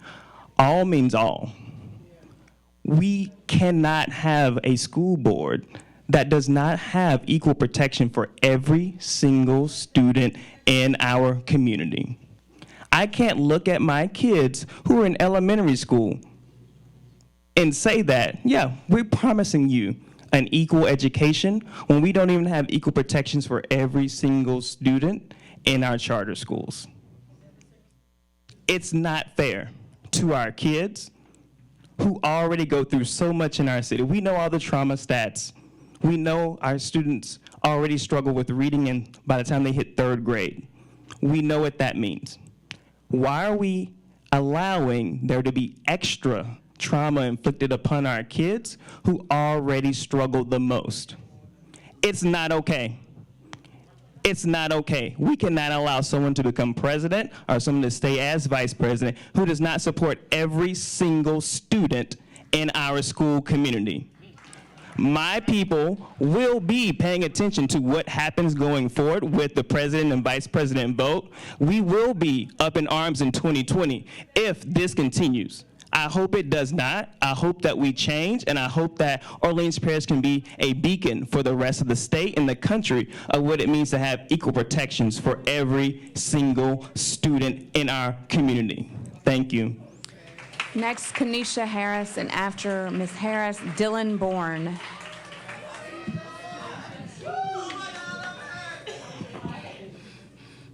Hello, my name is Kanisha Harris, 1917 Leander Street, apartment 3, 70118. I'm speaking today as a member of Breakout and a black trans woman, a native of New Orleans, as well as a graduate of Pre-Katrina Louis Ernest Rabwin Career Magnet High School. We at Breakout are against the election of Leslie Ellison as president of Orleans Parish School Board because we believe that her political stance against LGBTQ youth of color, specifically black, queer, trans students, is a direct attack on us and what we stand for, which is safety and equality for all students in Orleans Parish school system. I do not like when public officials openly discriminate against us for their own political gain. Putting Ms. Ellison in this position of power will further damage the board's reputation in the community and will push out LGBTQ students, which will put them at risk for attacks in and outside of schools and nonstop bullying. As an organization that fights criminalization of LGBTQ youth in the city of New Orleans, people of color, queer and trans youth are on the front lines of those most directly impacted. As educators, you should be acting in the best interest for helping and educating students rather than hurting or harming them. Prevent the injustice from happening. Please vote no for Leslie Ellison as Orleans Parish School Board President. Thank you. Next, Dylan Bourne.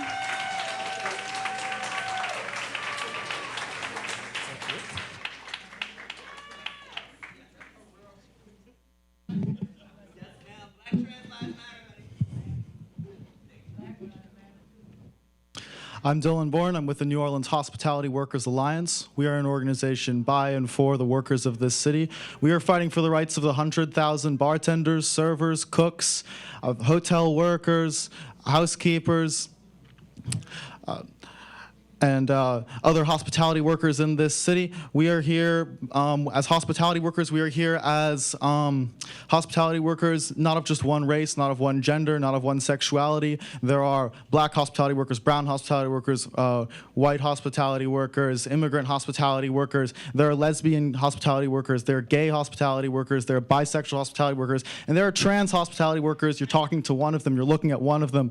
And the New Orleans Hospitality Workers Alliance believes that workers' issues are student issues and student issues are worker issues. And we are here because we're not surprised when the whole back of house of a restaurant is filled with black people and the front of house of the restaurant is only white people. We're not surprised when the charter school system has been segregating these students for 12 years. We're not surprised when an employer at a restaurant kicks out a trans person because that trans person has been kicked into the closet for 12 years growing up in school. And so we not only are we not surprised, we know why they do this. They do this to keep us divided. They do this to keep us fighting each other for crumbs instead of fighting for the whole pie. They do this because they know that when we're isolated, when we're dividing from each other, we will accept a $2.13 tipped minimum wage. We'll accept $7.25 working in the kitchen. We'll accept lack of protections. We'll accept lack of health care. We'll accept to be oppressed, to be discriminated against, to be exploited, to support this city's multi-million-dollar, billion-dollar hospitality industry, $7.4 billion hospitality industry. And we will not stand for that. We will not stand for this division. We'll stand for solidarity, and we'll stand for solidarity with this movement against the charterization of schools. We'll stand with erasing the board and erasing this discrimination. Thank you. That was the last public comment card. We have a nomination and a second for Mr. Brown and Ms. Ellison. If there are no other nominations, there I would like a motion to. I would like to ask that we take the votes separately, please. You have your ballots, written ballots. I in your- understand. yeah. I'd like us to vote on president. I have another nomination for vice president. Oh, okay. Well, then we won't close nominations now. Then, if you want to do your nomination now. That's fine. I'd like to nominate Nolan Marshall for vice president. Second. So we have a nomination and a second for Mr. Marshall, also as vice president. And your ballots have been provided to you all in writing. So we have two nominees for vice president, Ms. Ellison and Mr. Marshall, and one nominee for president, Mr. Brown. If there are no other nominations, then a motion to close nominations so you can proceed with voting. Is there a motion to close the nominations? So moved. Second. All in favor? Aye. Any opposed? Okay, nominations are closed. If you all will vote your ballots and return them to me. Do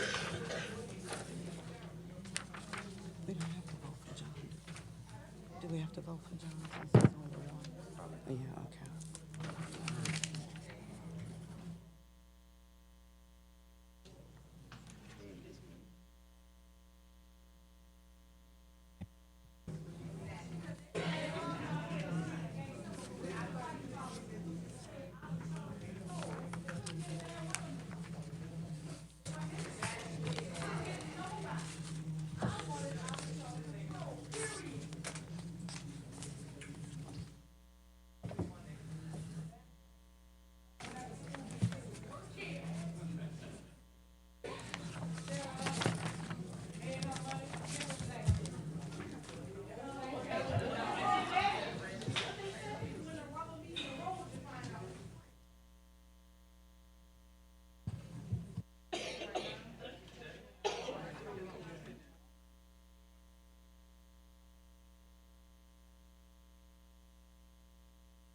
Okay, I have received everyone's ballots back consistent with the policy.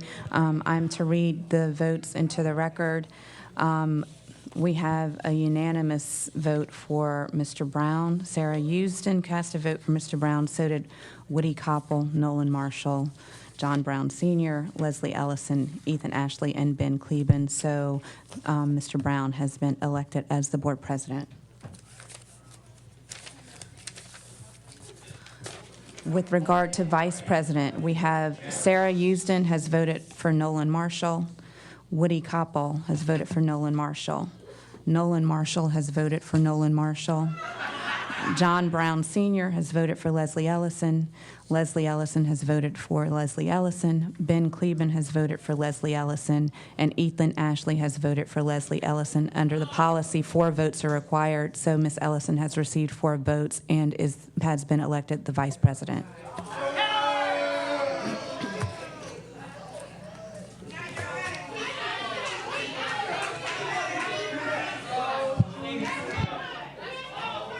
Unless there are any comments, we can move to the next action item, Mr. Brown. Sure.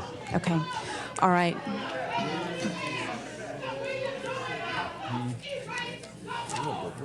Next item, action item 4.2. 4. We're going to 4.2.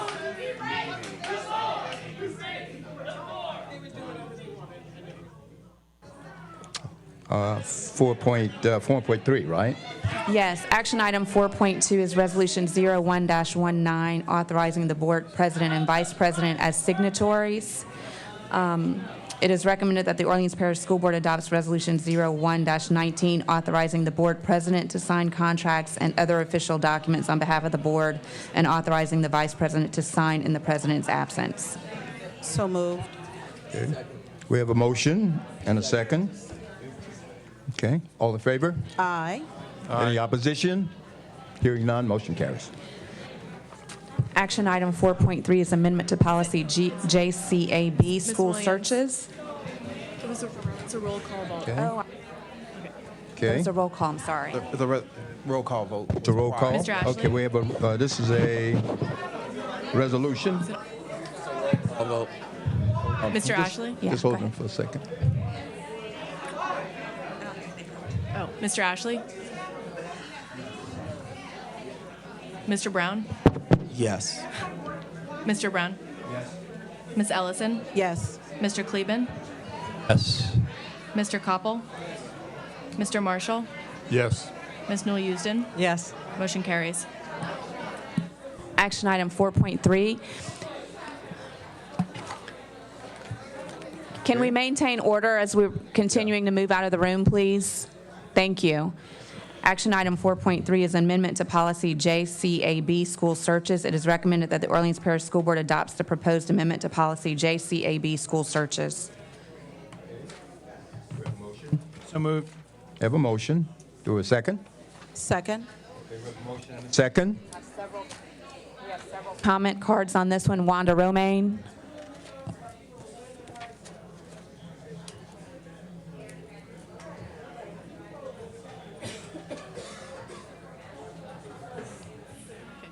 Wanda Romaine, 70131.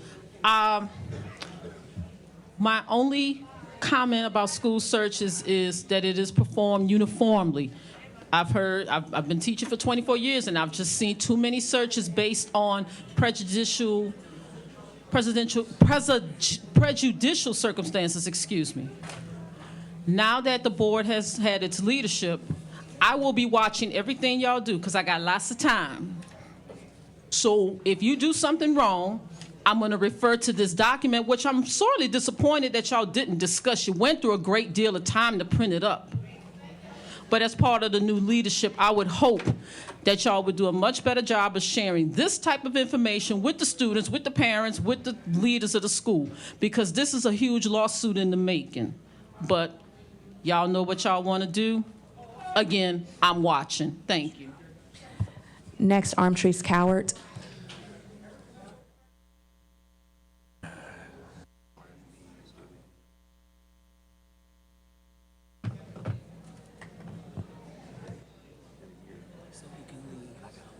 Okay.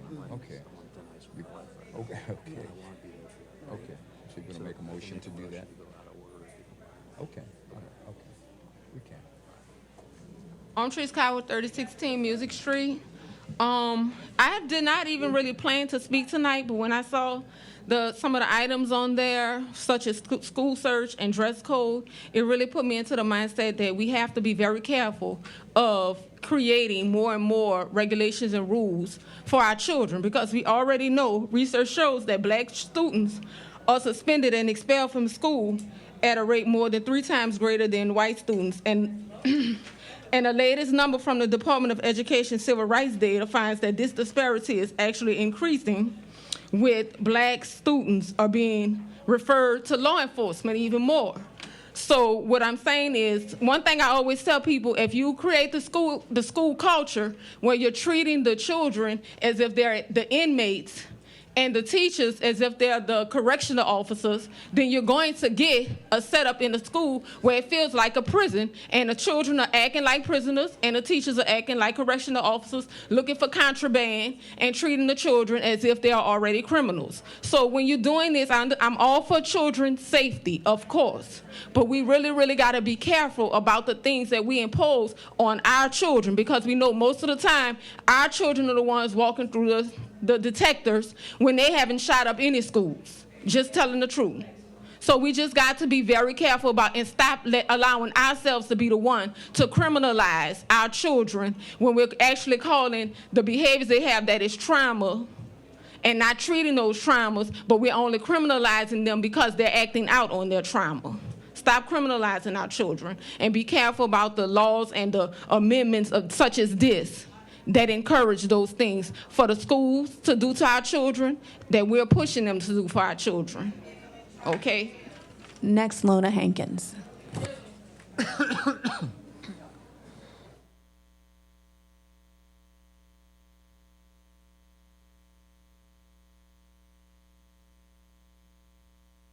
Good evening, Lona Edwards Hankins, 3704 Magazine Street. This policy says that there's no expectation of privacy that a student has.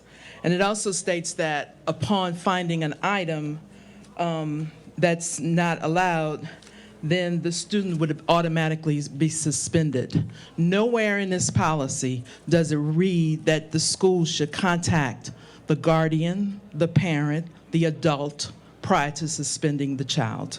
I think that's a problem. I also suggest that as you are revising your policies, you figure out how to use technology. You have your meetings on a Tuesday at 1 o'clock to discussing comments.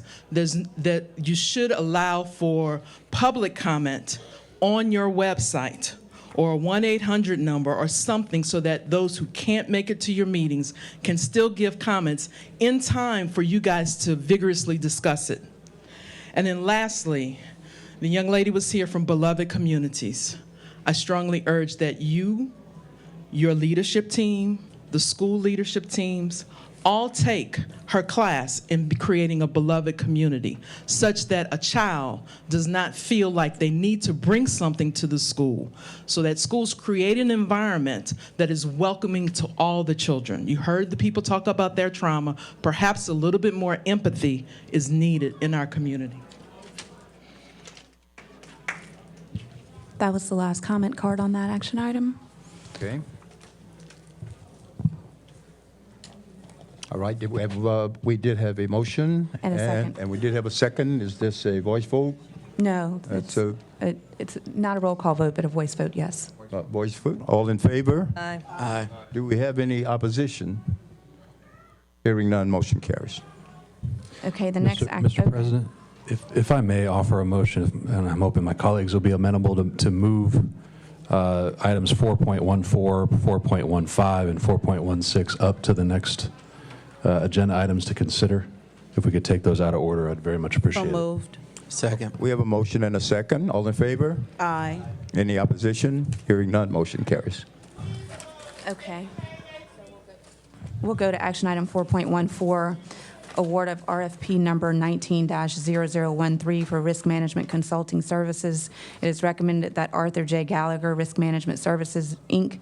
be awarded the contract for risk management consulting services in an amount not to exceed $44,650 for an additional 12-month period with the option to extend the contract for 2 additional one-year periods subject to OPSB approval. So moved. I have an amendment for 4.14. In the recommended action item, after 12-month period, place a period, strike the remainder of the language. I'll second that motion. Okay. Do we all understand? We have substitute motion. Ms. Houston, okay, there was a substitute motion to your motion. I'd ask the administration what that does for them. Okay.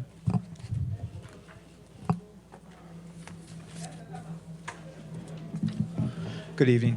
The substitute motion would eliminate the additional amendments for year 2 and year 3 for extensions, which just means this would have to go back out to bid again next year. So it would allow us to get the risk management services that we need at this time, and we would go back to bid again, or out for RFP particularly next year. Okay. Will that cost us any money or any interruption in services? No interruption in services, just some additional staff time, but no additional dollars. Okay, great. Yes, I'll accept it. Thank you. Okay. The substitute motion is accepted. Okay, we have one comment card, Broderick Grubb.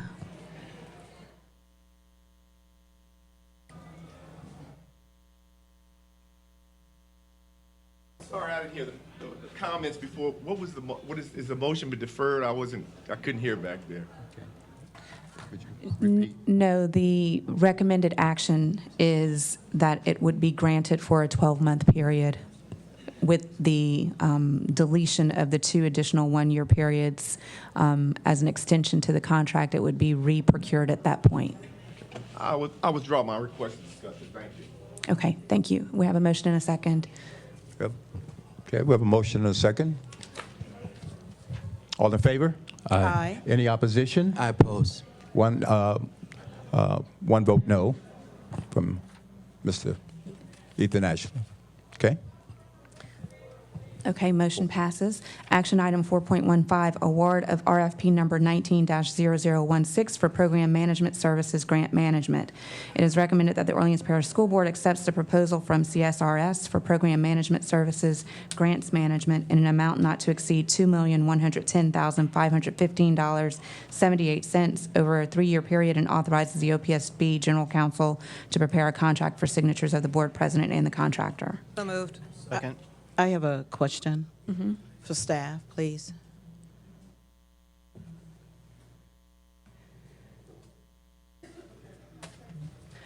For 4.15, if we would change this to 1 year as opposed to 3 years, how much would it cost? Right now it's for 2.1 mil. Right now it's 2.1 over 3 years. We would have to go back to them on what that is. One thing that I would flag is if this is reduced from 3 years to 1 year, that would provide certainly an operational challenge, unlike the risk management. Okay. Okay. Any Okay, no cards? public comment cards No on this one. comments? Okay, we have a motion and a second. All in favor? Aye. Aye. Any opposition? I oppose. One no vote. Okay, that motion carries. Action item 4.16, award of RFP number 19-0014 for Program Management Services Current Projects.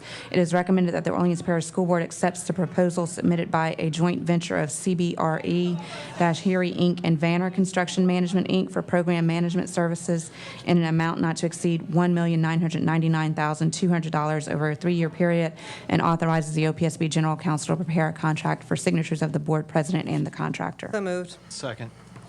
Motion and a second.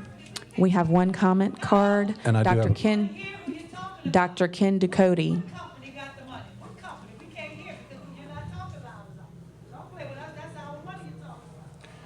Ken Ducote, GNO Collaborative, Suite 3040, 2401 West Bend Parkway.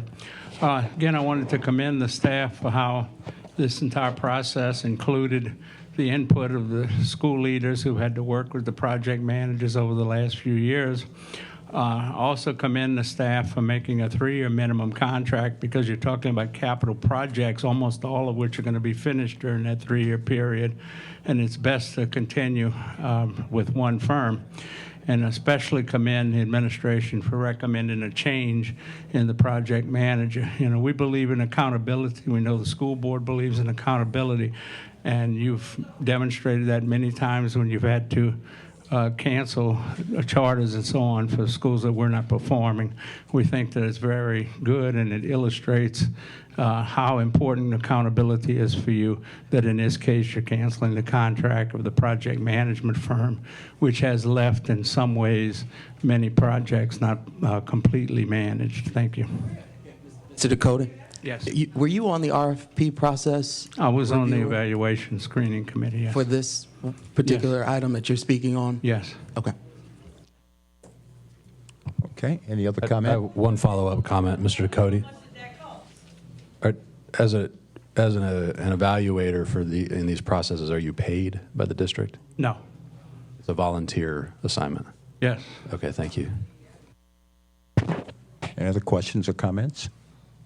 That's the last That's card. the last card? Yes. Okay. We have a motion and a second. All in favor? Aye. Any opposition? I oppose. 1, no vote.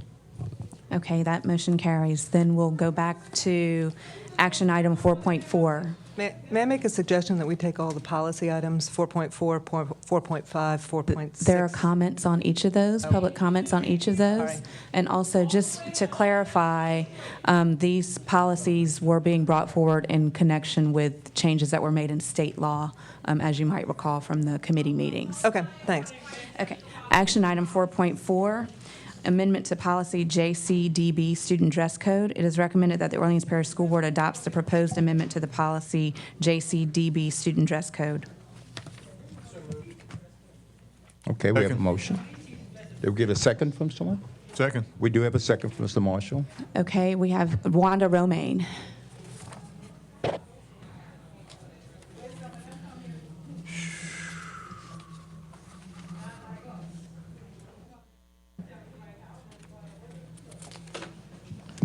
Wanda remains 70131. So when I was at 35, we had a reasonable dress code, and our teachers dressed, they dressed professionally, right, y'all? They were no toes out, no slits or anything like that. So my first thing is teachers and professionals should also have one. And since I know I'm looking cute, try this. Okay, so back to the students. It says here, student dress and grooming are not to adversely affect the student's participation in classes, school programs, other school-related activities, or detract from the learning environment of the school. I taught in Rio Rancho, New Mexico, which has 3,000 kids, 275 teachers. These kids came from 7 different distinct populations, including LGBTQIA. I got that right? Okay. They all dressed to learn. They all expressed individuality, which is what I thought education was supposed to allow them to be able to express individuality while still getting educated. That's what I thought, and I'm a 24-year teacher. So I'm going to recommend that when you all start making these dress policies, instead of just being so anal about how they looking, because having a pink streak of braid in your hair is not going to keep you from learning. Wearing spikes in your hair with 18 different colors in it is not going to keep you from learning if you're determined to learn and you're in a safe place. This is coming from experience, because being in New Orleans, we see all kind of things, but we learned, right? We could have been wearing a Saints costume, a Mardi Gras costume, no costume, and we were learning. So my recommendation is this. Carefully go over this policy. And again, y'all need to be saying what these documents say. You put them on the website, say what they need to say. This is denying the community the right to examine the issues. And if that's what the school board is standing for, I wish y'all luck in 2020. Armtreese Cowart.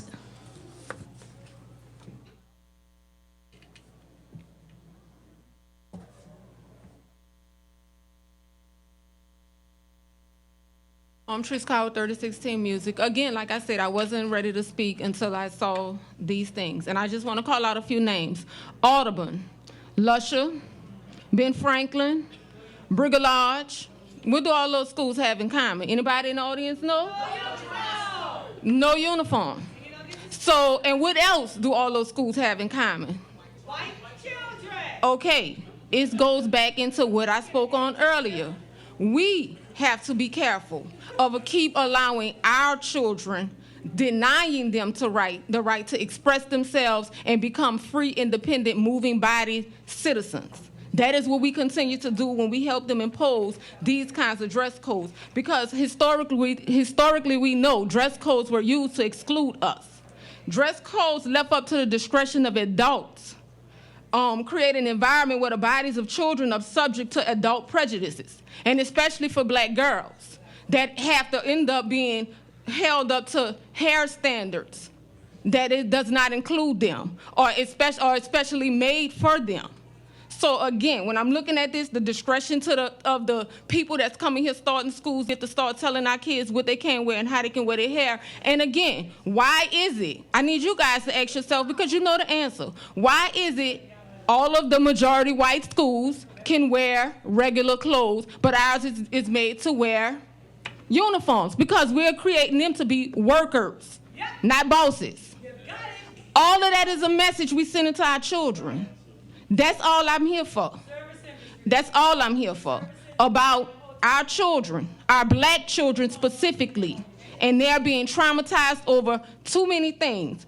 They miss out on class because of simple dress code infractions. They're missing out on instructional time. Isn't that what's most important? That's all I'm saying. Next speaker is Ashana Begard, and after Ashana Begard, Lona Hankins.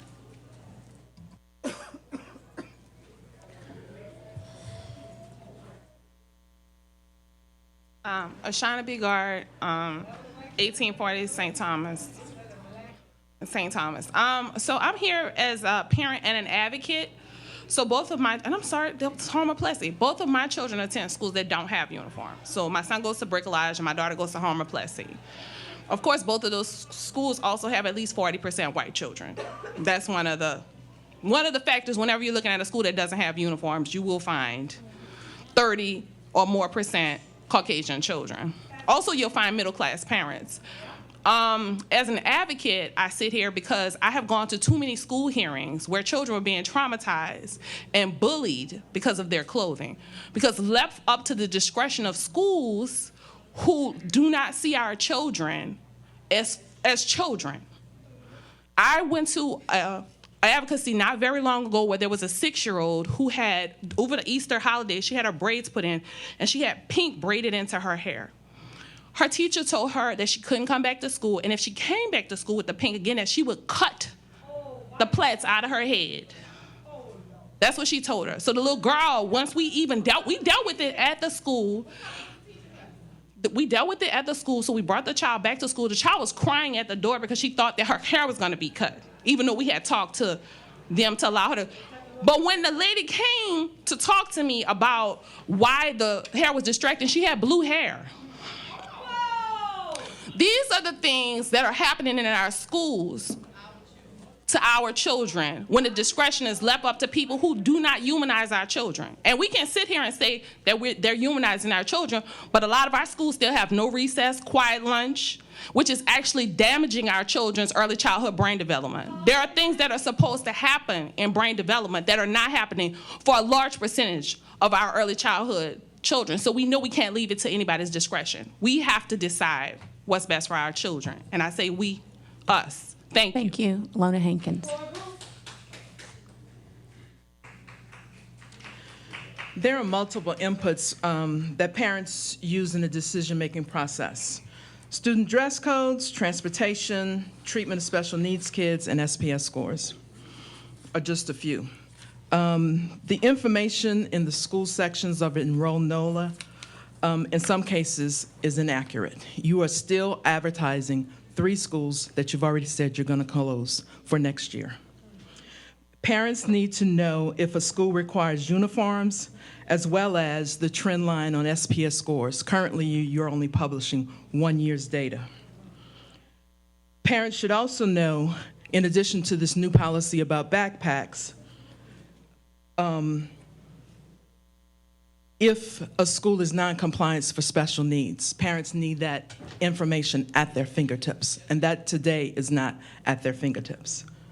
Parents should also know today what decisions, as they are making decisions, what schools you're planning on closing in the next 2 to 3 years. Because the trauma you are causing with closing schools, they're enrolling in schools today only to go into a school that may be closed next year. So parents need that information now, and it should be in a transparent way. So they're making these choices, and I think bulletproof backpacks are the last thing in their calculus. Okay, that was the final comment card on that item. Okay, thank you. We did have a motion and a second. All in favor? Aye. Any opposition? Hearing none, motion carries. Thank you. Action item 4.5, new policy JGCF. It is recommended that the Orleans Parish School Board adopts the proposed new policy JGCF, Behavioral Health Services for Students. Okay, we have a motion Second. and a second. And we have several comment cards. Armtrees Coward.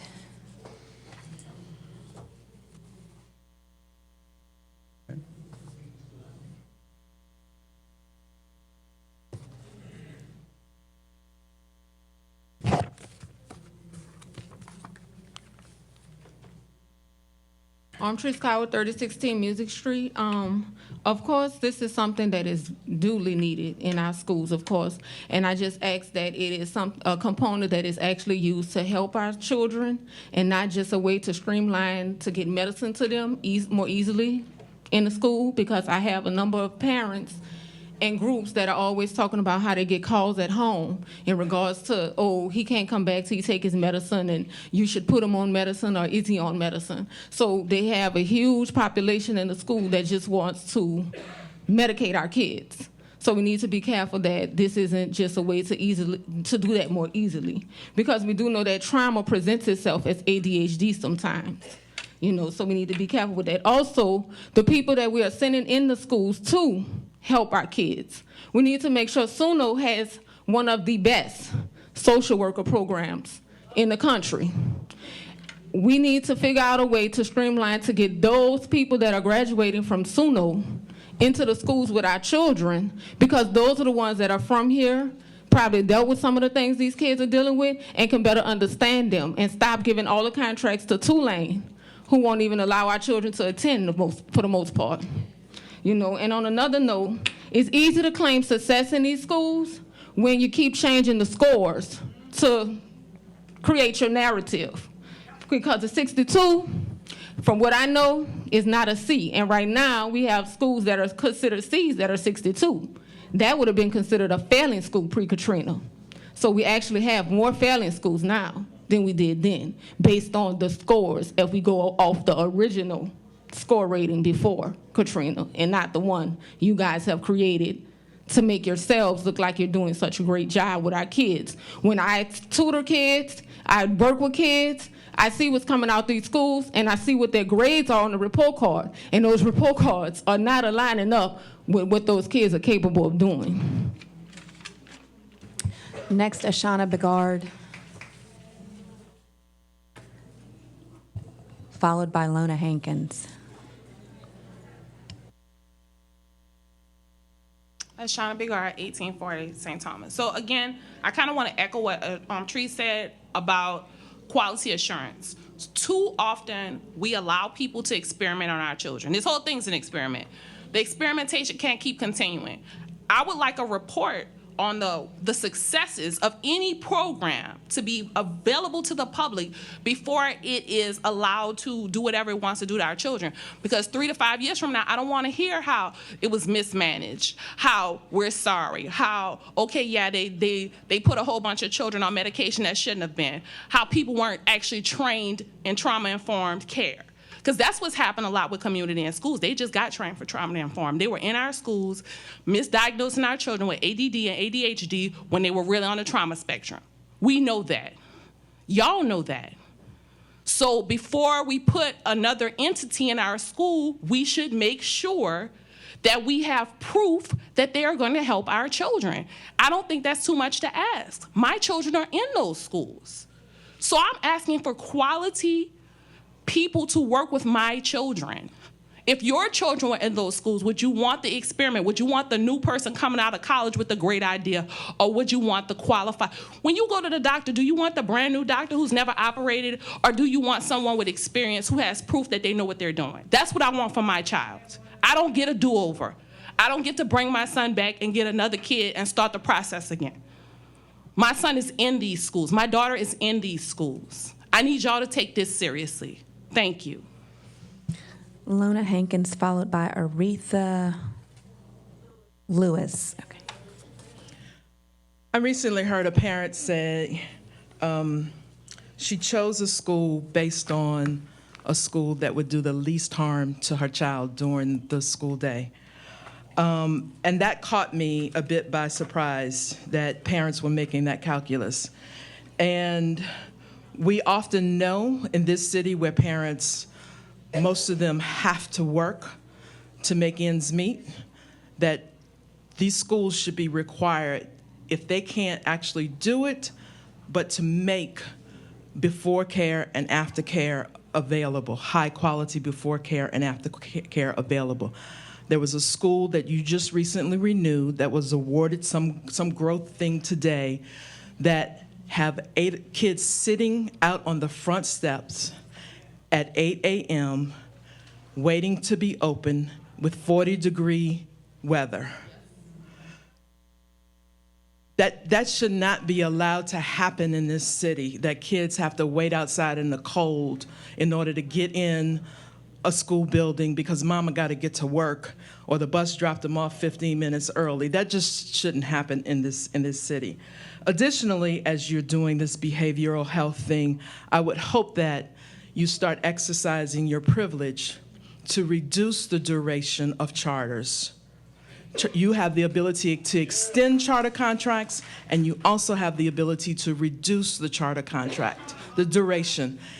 If you start to do that sooner than later, kids don't have the opportunity to linger in charter schools for 10 years and still be a failing charter. That's not fair to that child or that family. Aretha Lewis. Good night, Aretha Lewis. My pleasure is that you have introduced a policy to address and allow for health service providers to enter the schools. But my question is, how do you plan to address the trauma that's been inflicted on the children in the city, the 60% that you acknowledged, who are suffering from the traumas caused by the constant transition with closing their schools? What is your plan to honestly address your role in the behavioral health challenges that these children are facing? Because a lot of the times, just like Treese mentioned earlier, a lot of the times our children are labeled with ADHD. It's really PTSD. And we know it's very stressful because we've all dealt with post-traumatic stress coming back after Hurricane Katrina. So what are you going to do, until we are successful in replacing all of you anyway, what are you going to do in the interim to stand in opposition of constantly moving our children around, constantly being the ones that's responsible for causing this trauma? Because that's really more reactive than proactive for you to just come up with a policy to address an issue that we could avoid in the first place. That's the last card on that item, Mr. Brown. Okay, thank you. We have a motion and a second on that. Okay, voice vote. All in favor? Aye. Any opposition? Hearing none, motion carries. Action item 4.6, amendment to policy EBBC. It is recommended that the Orleans Parish School Board adopts the proposed amendment to policy EBBC, emergency crisis management. Okay, So moved. we have a motion and a second. There are no cards on this No item. cards, okay. Ready for the vote? All in favor? Aye. Any opposition? Hearing none, motion carries. Action item 4.7, amendment to policy IFBGA. It is recommended that the Orleans Parish School Board adopts the proposed amendment to policy IFBGA, computer access and use for students. So moved. Second. We have a motion and a second. No cards on this item. No cards, okay. All in favor? Aye. Any opposition? Hearing none, motion carries. Action item 4.8, extension of Center for Resilience's deadline to open its approved charter. It is recommended that the Orleans Parish School Board grants Center for Resilience an extension to begin operations on the charter approved by the Orleans Parish School Board on December 17, 2017, to first serve students by the 2021 to 22 school year. Such extension shall include district review of the operator's pre-opening plan, including any material changes in the applicant team. In the case of a material change in the applicant team, the district will conduct further due diligence and may reconsider the application. So moved. I have a motion and a second. We have one comment card, Ashana Begard. Okay.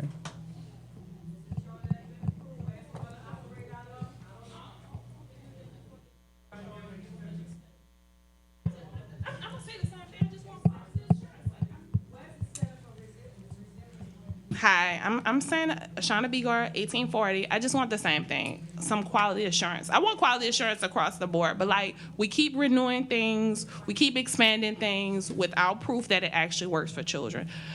I see a lot of traumatized children. I'm in and out of the schools every week. I'm in a different school with children being put out, regardless of their IEP, children who are undiagnosed, who need diagnosis, children who have diagnosis and their diagnoses are not being honored. My thing is that I was told that the person who's head of the Center for Resilience was in college prep. College prep does not have a policy that is inclusive of children who have trauma. Like a lot of their policies will have negative impacts on children who are already diagnosed with trauma diagnoses. That has not been addressed at college prep. So it makes me skeptical about the Center for Resilience because a lot of the policies that we have, the discipline policies that we have, are not age appropriate, they're not developmentally appropriate, and they certainly do not address children with trauma. So my thing is, I need to see that in action. I need to see policies that actually look like, well, if a percentage of our children in schools have trauma diagnoses, then we should not only should we have what's already mandated in the law, which is restorative justice, which are things like that, and not restorative room where you put children in isolation in a little box, but actual restorative justice where it circles. Counselors, therapists, these are things that should be in our schools. I have yet to see that. I have yet to see plans that even address when children do have mental health disorders, like de-escalation plans. Most of the time, security is called. How do I know that? Because I'm in the schools constantly. A lot of our children are arrested on juvenile justice tracks who have IEPs. I have yet to see these things manifest, and you're telling me it's been in existence, but it's not. So that's why I need the quality assurance. Thank you. Last comment. Okay, we have a motion and a second. Ready for the vote? All in favor? Aye. Any opposition? Hearing none, motion carries. Action item 4.9 is Resolution 03-19, Capital Projects Budget Amendment Number 5. It is recommended that the Orleans Parish School Board adopts Resolution 03-19, authorizing the Fifth Amendment to the Capital Projects Budget of Revenues and Expenditures for the fiscal year beginning July 1st, 2018, and ending June 30th, 2019. Move Resolution Resolution 0319 and waive the reading of the resolution. Okay, we have a motion waiving the reading. Do we have a second? Yeah. We do have a second. And we have two comment cards, Ashana Begard. Ms. Begard, are you speaking on this item?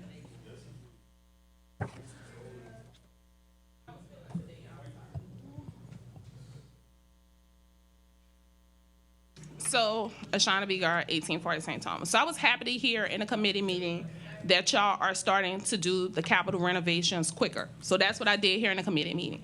But my issue becomes, it seems like the schools are only renovated, it has seemed like that the schools are only renovated when they're going to certain charters, right? So when I look at charters, people who have individual charters, a lot of times they're not getting access to that capital as quickly. When I see schools run by Black people who are not Jamar McNeely, they are not getting access to that capital as quickly. So I just need for us to have a more transparent process, because we've had, the children at Lafayette sitting in asbestos for 3 years while we're sitting on millions and millions of dollars of capital project funds. And so and John Mack, so we as a community and you as a board and RSD have allowed children to linger when that could have easily been repaired. So there needs to be more transparency because everybody holds that weight and that guilt of allowing our children to be abused and harmed. And I don't want to see more of this. This is 12 years after Katrina. We really have no excuse. So that's what I wanted to say on the record. Thank you. Next, Aretha Lewis.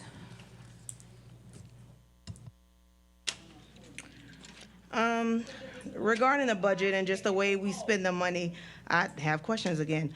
I want to know, how is it that the schools like Lusher, Franklin, Lake Forest, they receive funding for renovations and then other schools can't seem to get money for books?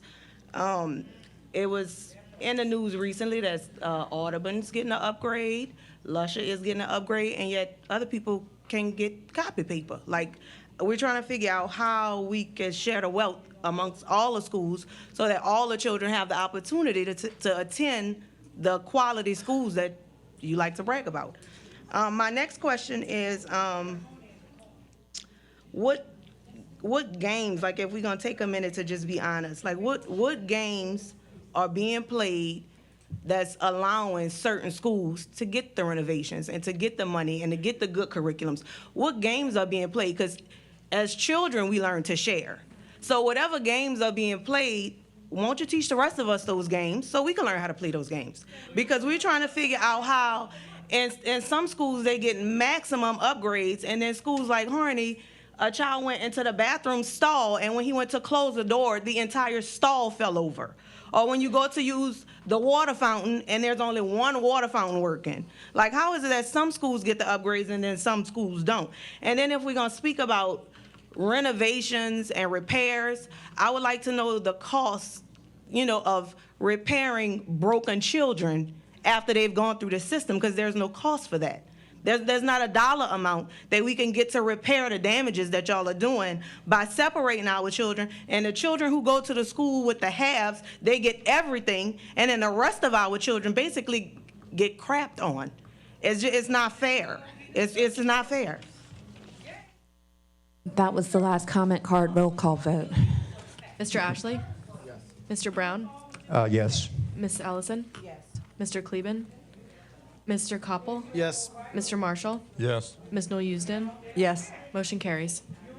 Next, action item 4.10, donation from Louisiana High School Athletic Association. It is recommended that the Orleans Parish School Board accepts a donation in the amount of $1,800 from the Louisiana High School Athletic Association.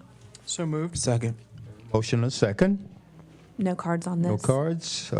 All in favor? Aye. Any opposition? Hearing none, motion carries. Action item 4.11, amendment to school management agreement with CEEAS. It is recommended that the Orleans Parish School Board approves an amendment to the school funding provision of the school management agreement with CEEAS to provide for automatic adjustments to funding based on the actual cost of increased student enrollment. So moved. Motion and a second. We have one comment card. Wanda Romaine.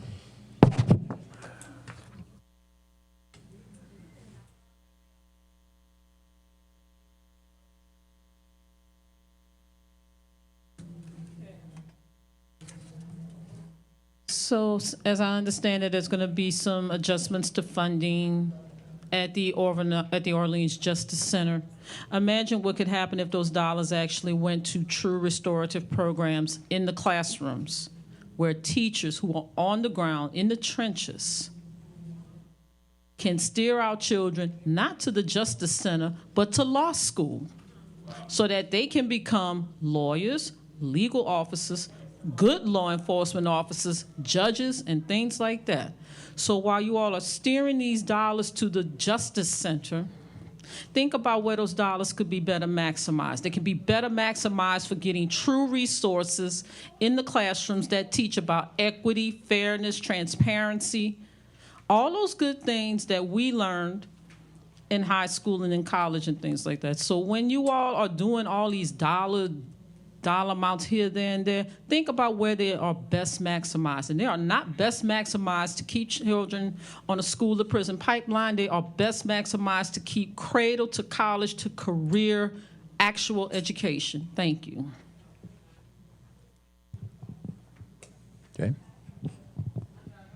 Yes. Okay, that ends that. We had a motion and a second. Is this a No, not a roll call vote. no roll call? All in favor? Aye. Any opposition? Hearing none, motion carries.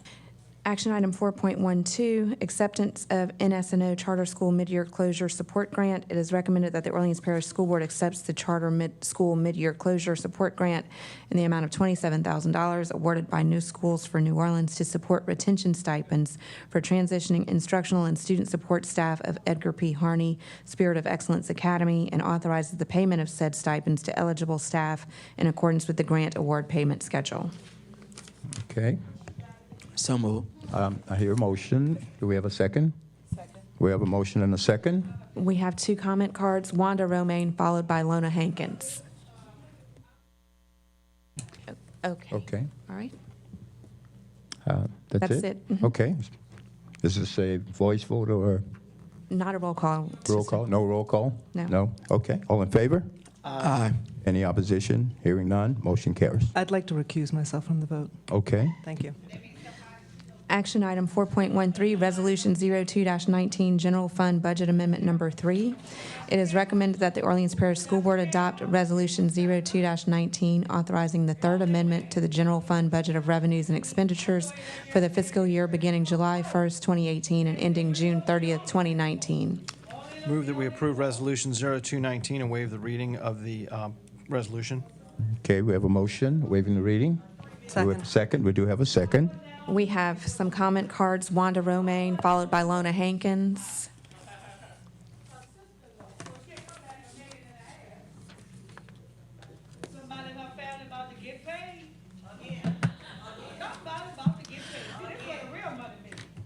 Imagine if schools actually help their kids identify their strengths by exploring their talents from a young age and growing their skills over 12 years instead of letting them all follow the same routine like sheep and leaving them confused in life after graduation. So how does that fit in? Orleans Parish just acquired Harney in December. There should have been something that said the budget was going to be either set or reviewed. Now we're hearing that there were teachers who were having some issues with their pay. But I came to this committee meeting on Tuesday where there was an accountant sheet that said there's 1.2 or something million dollars there. Why are y'all doing this to these kids? You already made them lose a week so our Orleans Parish could transition the teachers to get in. Now we're talking about budgetary items. That's not the children's fault. That is not the children's fault. Side question. Why wasn't the Harney contingent allowed to mobilize to save their school, like the LGBTQIA community? Good job on doing that, by the way. It's a good job on doing that, by the way. But I'm going to address something I saw in Superintendent Lewis's newsletter. Kasarian Ingara, how are the children? What I would love for the children to be answered, to answer you, sir, to everyone on that board, and this is in Swahili, Inabaade Kuba. It means I have a great future. If you do this to these kids, they will not be able to answer it that way. And that will be your legacy, your history, and your doing. Next, Lona Hankins, followed by Deidre Lewis. So I sat next to Gabby, and she explained my operator error on my comments about the three closed schools. So I apologize for making that statement earlier. I was wrong. As it relates to the Harney budget, I urge you to approve the entire amount that is needed for the balance of this school year. I don't quite understand. I don't quite understand why there was a delay. We're talking about this in January, when in October you guys were talking about taking over the schools. So it seems like the staff should have prepared their budget in October and brought it to you guys in a reasonable amount of time. And lastly, I want to make you aware that you are in violation of your policies, Policy DC and DJE, that says you cannot make an expenditure in advance of a budget approval. Your expenditures started when the janitors cleaned the school. Your expenditures started when the child was picked up by the bus, and your expenditures started when the teachers met for their professional development. Expenditures don't happen when you pay the bill, but expenditures happen when you make the commitment of the bill, like a credit card. You charge it, and then you pay it a month later. You guys are violating your own policies. Deidre Lewis.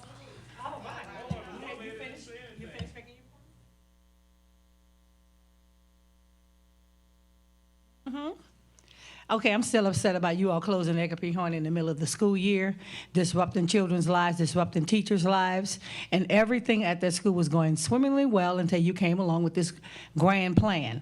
And from what I understand is that you want to turn that school into a high school. I don't know how you're going to get those big bodies into those little spaces. But I'm of the opinion that I think one of those schools are going to be turned into a high-rise condo. Is it going to be Coyne, which is in a $1 million neighborhood, or is it going to be Harney, which is right across the street from Rex Den, ProPublica, that just wrote a nice hefty check to a charter organization. So I'm just looking at you guys because I know you have no scruples, no morals, no decency. You'll do any of that. And I want to know, what are you planning to do with Harney? Why is it that you continue to tell parents not to enroll their children there when you got people who live in Central City and who need that school to be there? So I'm really going to be keeping a close eye on you all and try to see if we can get some kind of federal investigation, because something stinks here. Something is rotten in Copenhagen. I'm looking at the rotten ones doing it. It's a roll call vote. Okay. Mr. Ashley? Yes. Mr. Brown? Yes. Ms. Ellison? Yes. Mr. Kleben? Mr. Koppel? Yes. Mr. Marshall? Yes. Ms. Newell Houston? Yes. Motion carries. That concludes our action items. The next is the executive session. Mr. Brown. Okay. I have a motion to move into executive session. We have a motion? So move. We do have a motion. Second? Second. Okay.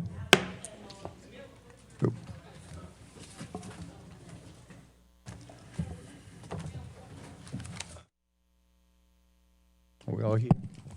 I have a motion to reconvene. We have a motion. And a second? Meeting is reconvened. Mr. Ashley? Present.